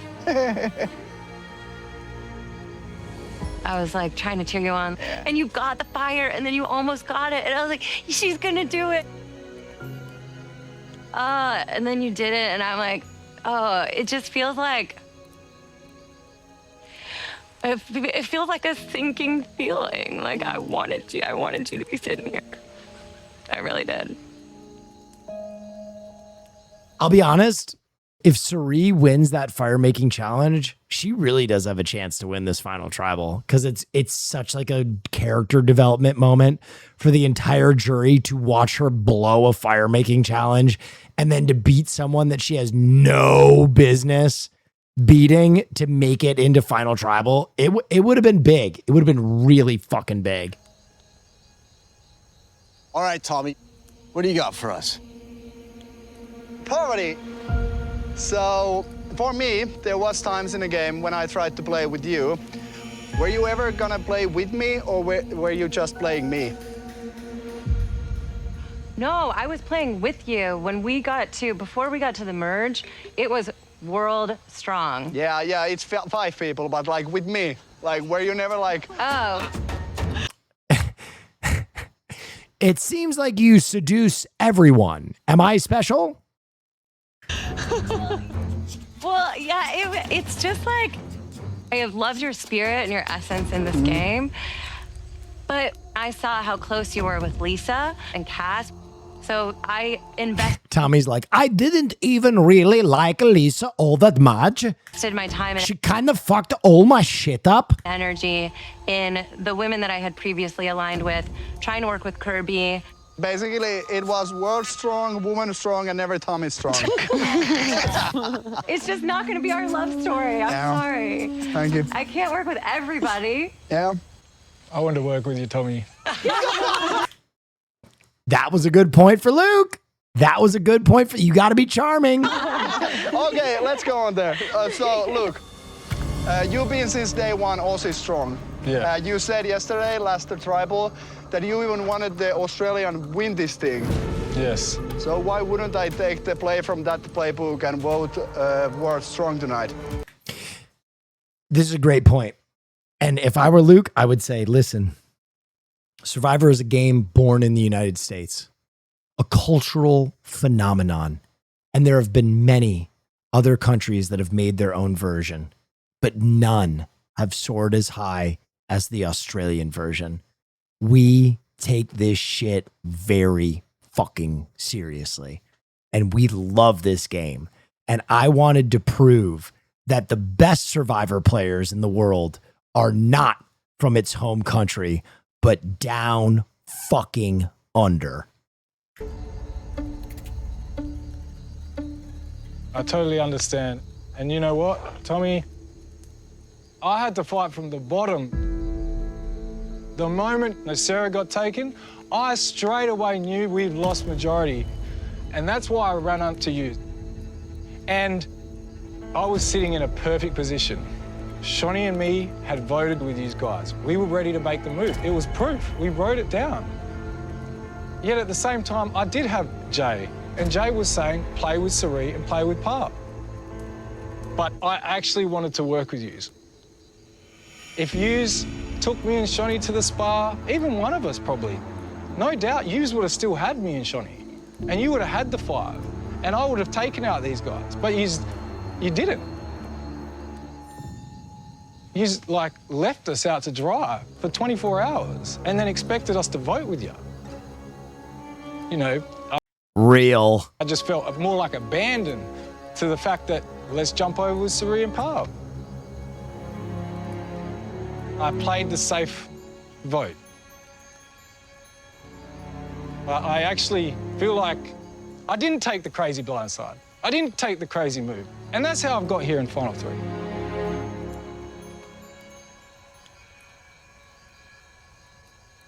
All right, Cass, what do you got? In order to win this game, you need, let's say, like 4 votes from us. Yeah. Parvati, which votes here you think you have and why? Ooh, Kaz, this is a fucked up question. I'm not going to lie. I hate questions that are stilted like this that basically give the person you're asking no chance to succeed. No, like literally, if someone asked me this, I'd go, this is Survivor. You could never bet on a vote. You know that because you got blindsided, right? Like that should be your answer immediately. Because as soon as you come off as like gregarious or braggadocio here, it cooks you, especially if someone's on the fence and you're like, oh, they're one of my votes. And they might be like, well, fuck you. I'm going to vote the other way. Okay, that's a hard question. Parv gets it. Cass, I think you and I were each other's fiercest competition out here. So if the tables were turned and I was on the jury and you were here, you would get my vote. And Lisa as well. She had a hard time remembering her name. That's crazy. And 3, the women who are in my women's alliance. And maybe Kirby. Because Kirby also has shown up as this huge player. I think she's absolutely right, though. Right down the pipe. I think she's absolutely right. And I think if you come in and want to play at a high level of competition and you want to like really run and gun this game, then you will vote for the person who was on the right side of the votes, whose plan came through every single time, who knew what was going on, and was already one of the biggest threats in the game and outlasted some of the other massive threats in the game. All right, Sarah. Well, okay. I would mention something, by the way. If this were me, I know I'm pausing a lot, but I would mention something. Maybe afterward, maybe not at Tribal, but it's something that needs to be talked about. Australia played this game better. Because what did Australia do? The 2 former winners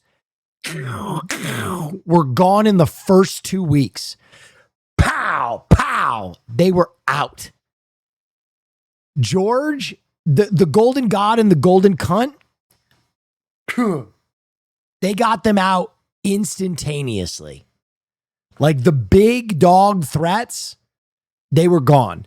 World, on the other hand, basically looked at the 2 biggest threats and were like, let's build them a monument. Let's play around them. You know what I mean? Like, there is something to be said about the fact that Australians kind of played like you expect an all-star season to go. And the world kind of played like, oh my God, my favorite celebrity's on the beach with me. Janine, Sarah.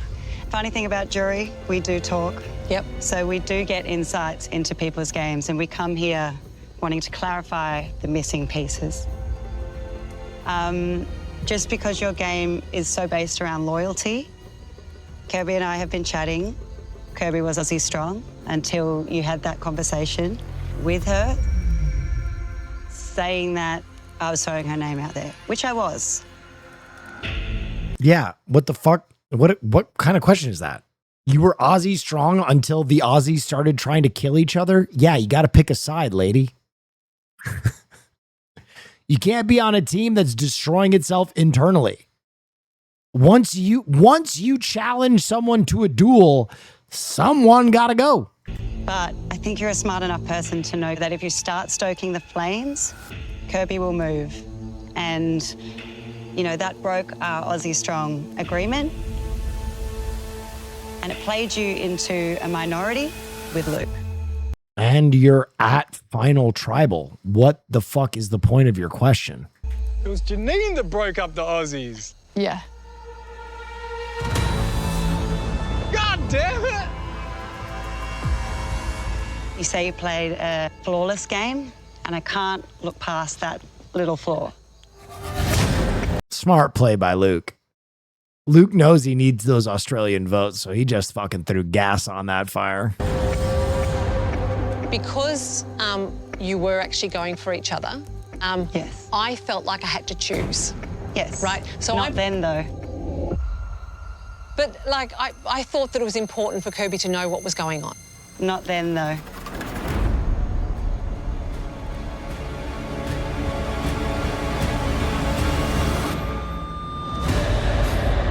Yes, then.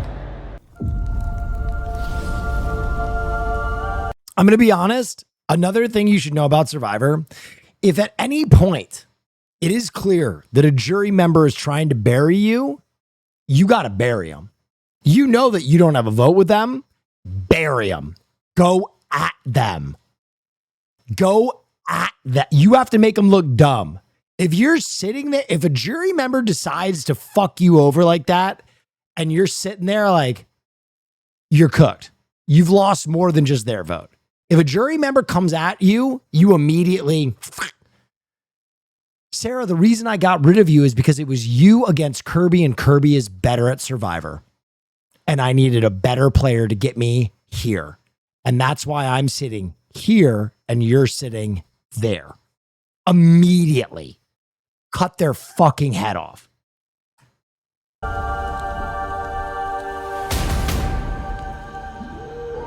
Because you were actually going for each other, yes. I felt like I had to choose. Yes. Right? So Not then, though. But, like, I thought that it was important for Kirby to know what was going on. Not then, though. Not then, though. We've heard it 4 times now. I wanted to play with Kirby, and I wanted to get her trust. Now, if I got that trust back and she actually told me she was voting for you, then maybe I would have... I don't care what Sarah says. I 100% agree. Will, stay in your lane. She's not going to fuck you, little bro. ...had an opportunity to say, whoa, Bessie, we want to be Aussie strong. We want to keep the majority. So did I you don't... not, so did you not tell Janine that... Well, she knew that, obviously, I would become headhunting. I didn't know, Sarah. I didn't know. But when you said to me I needed to be wary of this... Remember when that one chatter said that if you find Sarah attractive, you're a gay man? Yep. If you... That take has aged very poorly. That take has aged very poorly. I think that aged worse than the doctor who said that you could breathe in asbestos safely. know the way I play. If I hear my name, I'm coming. But the thing is, though, you still make your own choices.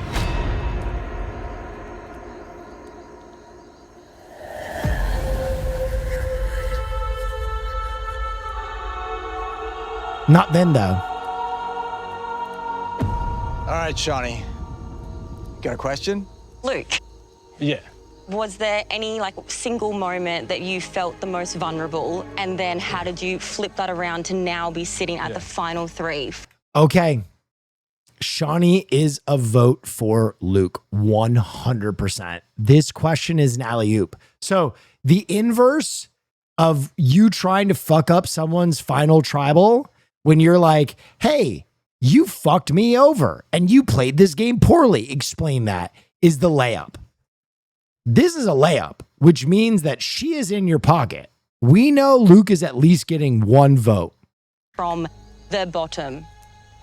Yeah, oh, look, I think when we voted Cass out, I think when we went for that second immunity, I thought that was a time where I needed to win. But I learnt something in that tribal. Parvati had a parchment that could take someone's idol. Here it is. This is what he has to hit. This is where he has to make her look stupid. This is it. This is the flip. She gave him the alley-oop. He has to spike. This is his chance to win. So I joined up with Parvati, and you got to understand, for me to get her to rip up that parchment, that's a crazy move. It only benefits me. As much as she can sit there and go, it benefits her, she... Yes, yes, yes, yes, yes. This is the play. This is the play. He's doing everything right. He's starting to believe. Oh my God, he's actually seeing Matrix code. Could have taken my idol straight off me, left me powerless, and blindsided me. Shawnee knows it. Dude, Shawnee knows it. We got to run this back. Did you see that look? Shawnee felt the exact same thing I felt, and she literally gave him a fucking layup, and he is absolutely slam dunking this. Vulnerable, and then how did you flip that around to now be sitting at the final 3 from the bottom? Yeah, oh, look, I think when we voted Cass out, I think when we went for that second immunity, I thought that was the time where I needed to win. But I learnt something in that tribal. Parvati had a parchment that could take someone's idol. So I joined up with Parvati, and you gotta understand, for me to get her She's to rip flushing. up that Look parchment, at that. She's flushing. that's a crazy move. It only benefits me. As much as she can sit there and go, it benefits Look at how her, much she's she could have flushing. taken my idol straight Look at how much she's flushing, dude. She knows it. She knows that was a terrible fucking play. off me, left me powerless, and blindsided me. And Shawnee goes, there you go, kid. Wow, this is crazy. I And Cass is still trying to figure it out because English is her second language. God bless her. didn't do that because I wanted to play with Luke. I thought he's a big threat in this game. He's willing to go to the end with me. Let's do it. So I was willing to do the trust exercise to rip up the parchment. That was a conscious choice for me Look to at how build red trust she with is. Luke and Janine so that Sari and I would have a 4 going Look at into how the red she final. is.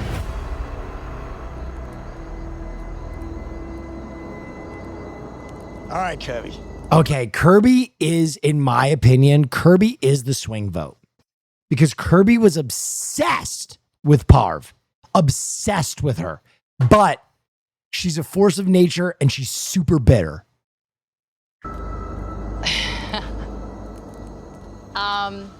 This is to you, Parv. I knew from day one that I wanted to stand next to the Queen and up there and play this game with you. Told you the truth, everything that I knew and everything else. All I want to know is, was that a consideration for you at all?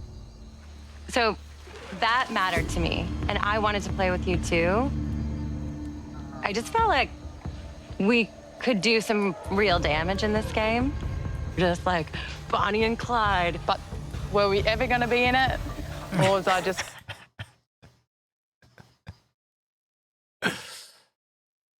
Floundered? No, I think you completely misread the situation, honestly. With peace and love. As I said, Parvati was the odds-on favorite going into this. Luke basically had to play a perfect game to win, and this is not really his beat. You know what I mean? Like he really had to go sicko mode. Like, it was not his game to lose. He had to, like, have a perfect moment. I don't think he floundered. Yeah, go ahead. Getting broken up with. Damn, she really laid it out there. I wanted to work with you, and I believed you. When you were saying, like, I'm committed, I'm with you. And I was like, yeah, let's do this. Like, I felt that with you. And then It's not when you, we got it's to me. merge, I already had this solid 4. And they were like, okay, we got to take out Kirby. And I was not like, you, maybe it's it's me. too soon. Maybe don't vote out Kirby tonight. But the plan was already in place. The momentum was already happening. But even still, I almost played my idol for you. I was like, do I come into this tribal and blow this whole thing up? But at that point, if I was going to go back against it, I would be going against the tide, and I would be burning people that I was building trust with, Luke and Janine. And also, I was starting to think about the end game. And this game, for me, has been the culmination of everything that I've learned in my entire life. To be able to adapt when I needed to. Parv doesn't care about any of these people? No, I think she really does like Suri. Adapt, tune into my intuition when people are getting paranoid and chaos is happening. And I've been on the right side of every single vote because I've either known what the plan was or I created the plan. Janine has said like 4 words so far. I'm telling you, she probably spoke for hours in the actual episode, but they cut it down for time because everybody who's watched a second of Survivor knew this was between Luke and Parvati. I have been the biggest threat in this game. And No one ever wrote my name down. I don't know. It's shocking to me.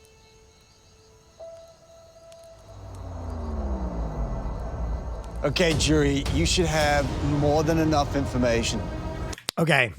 Calling it Suri, Parv, Lisa, Parv, Cass, Parv, Kirby, Parv. Shawnee, Luke, Tommy, Luke, Sarah, Luke. And honestly, you want to know the fucked up thing? If it was a 2-person final tribal, Janine would have voted Luke too, and it would have been a split jury. To decide who you think deserves the title and the $250,000 for the last time, it is time to vote. Which means, I want to point something out to you, which means Luke held his destiny in his own hands, right? Luke held his own destiny in his hands because if he wins that final tribal, they do the fire split, Suri wins, the votes that Parv gets split between she and Suri because Lisa goes Suri, and I think also Cass goes Suri, and Luke wins in a split. And the culmination of everything that I've learned in my entire life, to be able to... Your bias is messing with your judgment? I think I'm probably going to be pretty close. Have more than enough information to decide who you think deserves the title and the $250,000 for the last time. It is time to vote.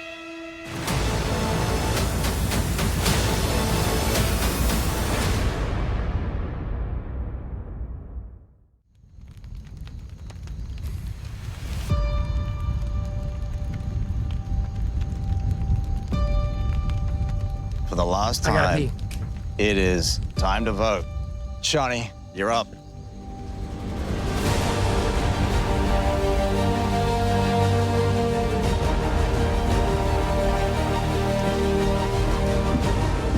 This is such an amazing final three. It's actually so hard.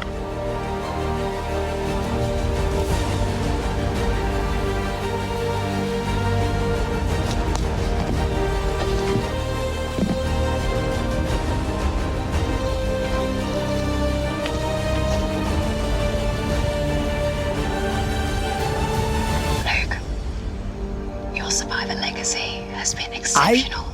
I think I called this.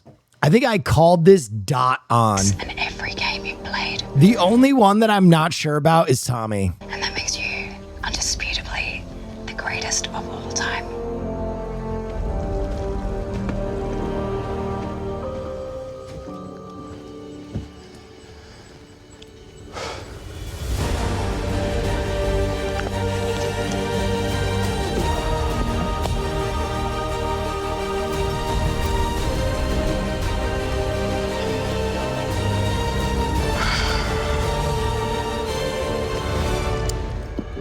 Don't think that this vote is because I love you. This vote is because I truly believe that you are the best Survivor player in the world. I'm not crying. You're crying. Who's cutting onions? Oh my God.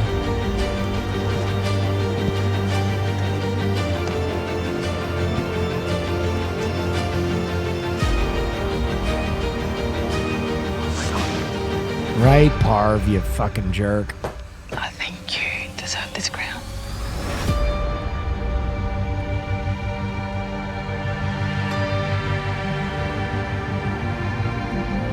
I told you she's the swing vote.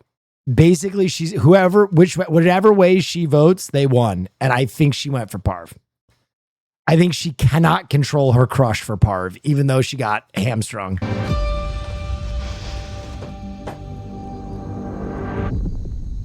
I'll go count the votes.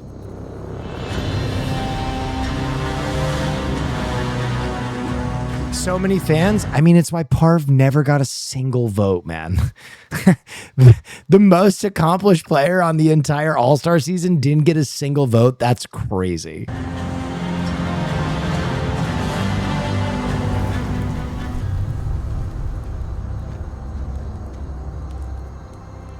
Well, we asked the world to come play Australian Survivor, and you did not disappoint. Your passion and commitment to the game has given us a remarkable season, so thank you. And you Aussies weren't bad either. The only thing left to do is crown a winner, so I'm gonna read the votes. Here we go. First vote, Poverty.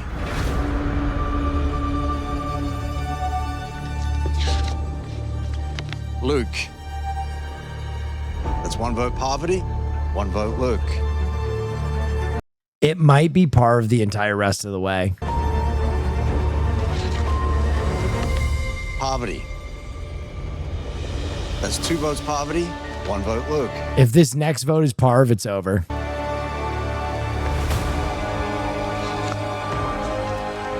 Poverty. Wow, she swept. He only got Sarah.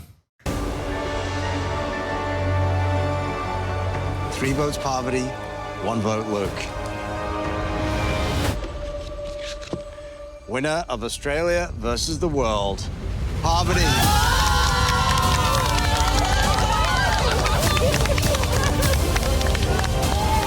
Damn.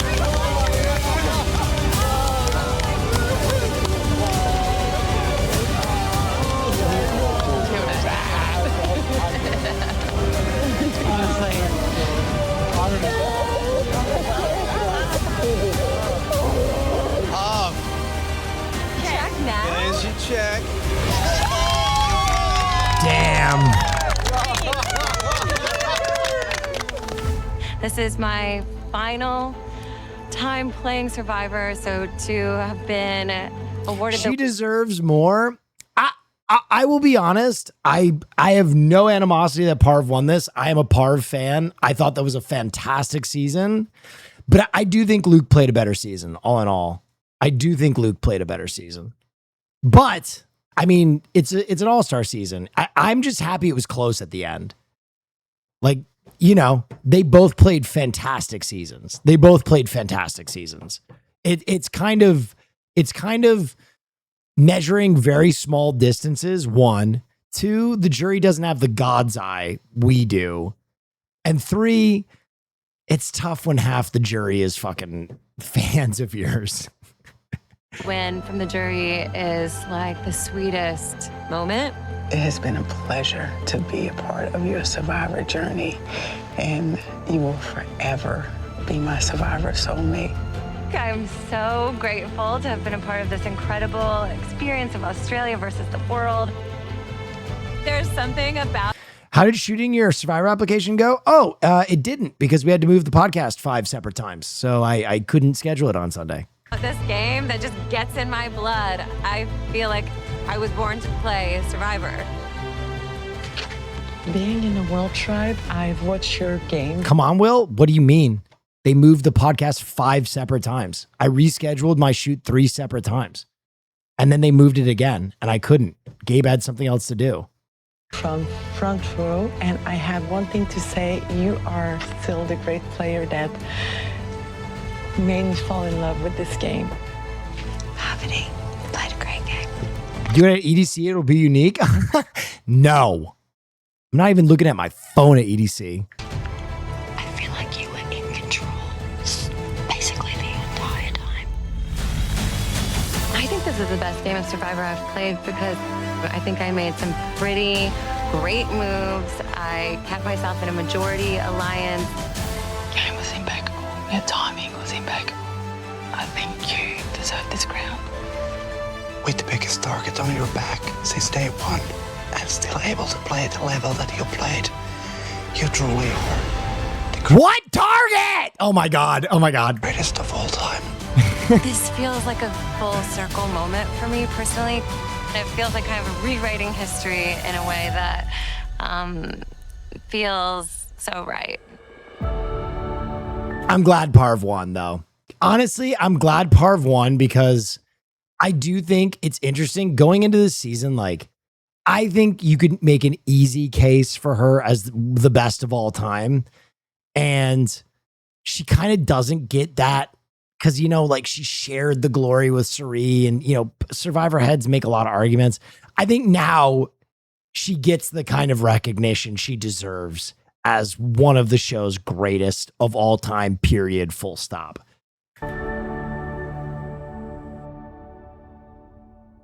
That was awesome. That was incredible. I did not expect that season to be as good as it was. That season was fucking great. I'm so thrilled for her though. She deserves to be the best ever, really. I mean, she did more for Survivor than probably any contestant ever, right? So many people showed up and became Parv fans and like discovered Survivor through her and like her big moments. She really is like, she's the GOAT, you know what I mean? And not Survivor GOAT, greatest of all time. What about Russell? Russell's not even close to Parv with Peace and Love. Listen, I cover Russell a lot. I think Russell changed the game. I think you can make the argument that he's one of the better players to ever play Survivor, but he's not even on the same fucking strata as Parv. Like it's that like he's a G leaguer compared to her. We're talking about like the bests. We're talking about like the best, the cream.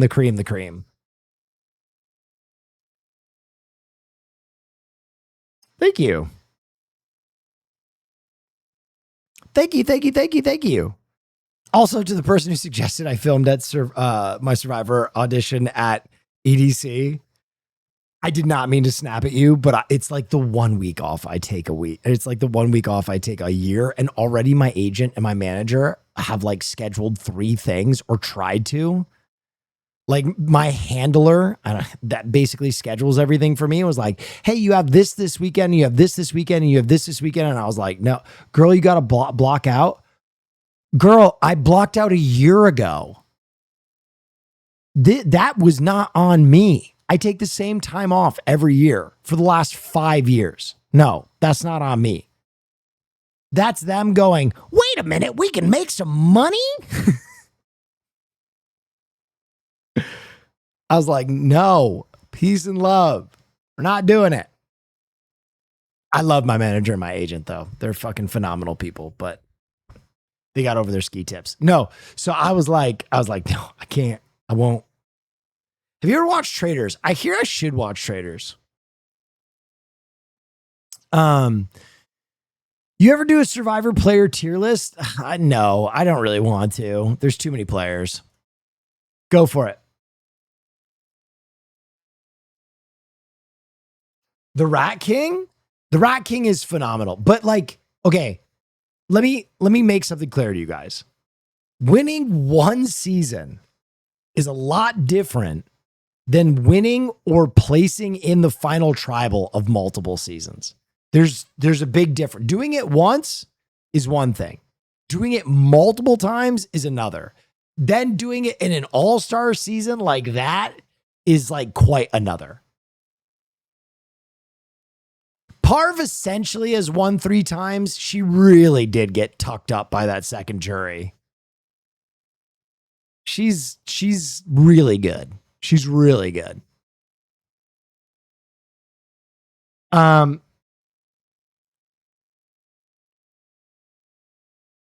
Sandra, Tony, Parv, top 3. I agree with 2 of those.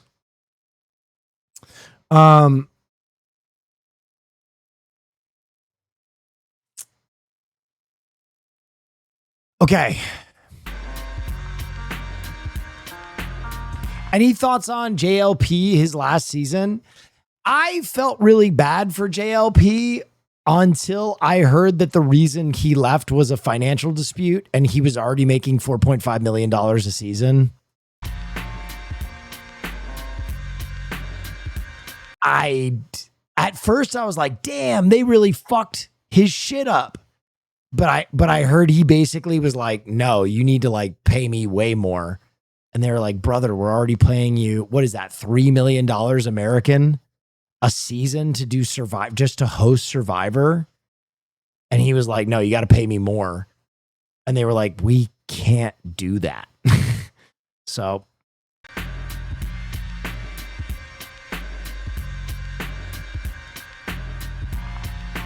Well, you would be a great host for $3 million. You could fuck my ass at every final tribal.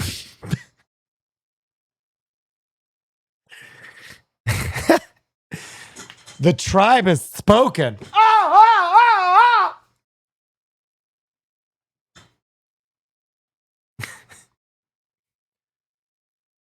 I don't give a shit. All right. Any Survivor questions? Your opinion, what single component makes Survivor what it is? In my opinion, I think it's casting. What do you think?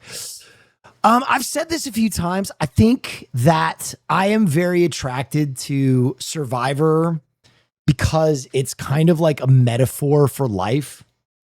And it's kind of like ultimate game theory. Like it is the great game, right? It is strategy, it's manipulation, it's physical skill, it's determination. It kind of integrates everything. And there are great moments of triumph and there are horrible moments of failure and you feel anguish. And the other great thing about Survivor is only one can win. Only one can win. And I think there's something really beautiful about that. Because every season you fall in love with like 5 contestants. Every season. And so even if one of your favorites wins, you're still faced with grief. You're still faced with grief because you know you're going to have to lose someone you fucking love at one point. And it's so tough. It's so tough. Okay, guys, I got to do something really quick. Everybody stay where you are. I got to restart stream. Give me 30 seconds. Everybody stay where you are. All right, ready? Restarting stream.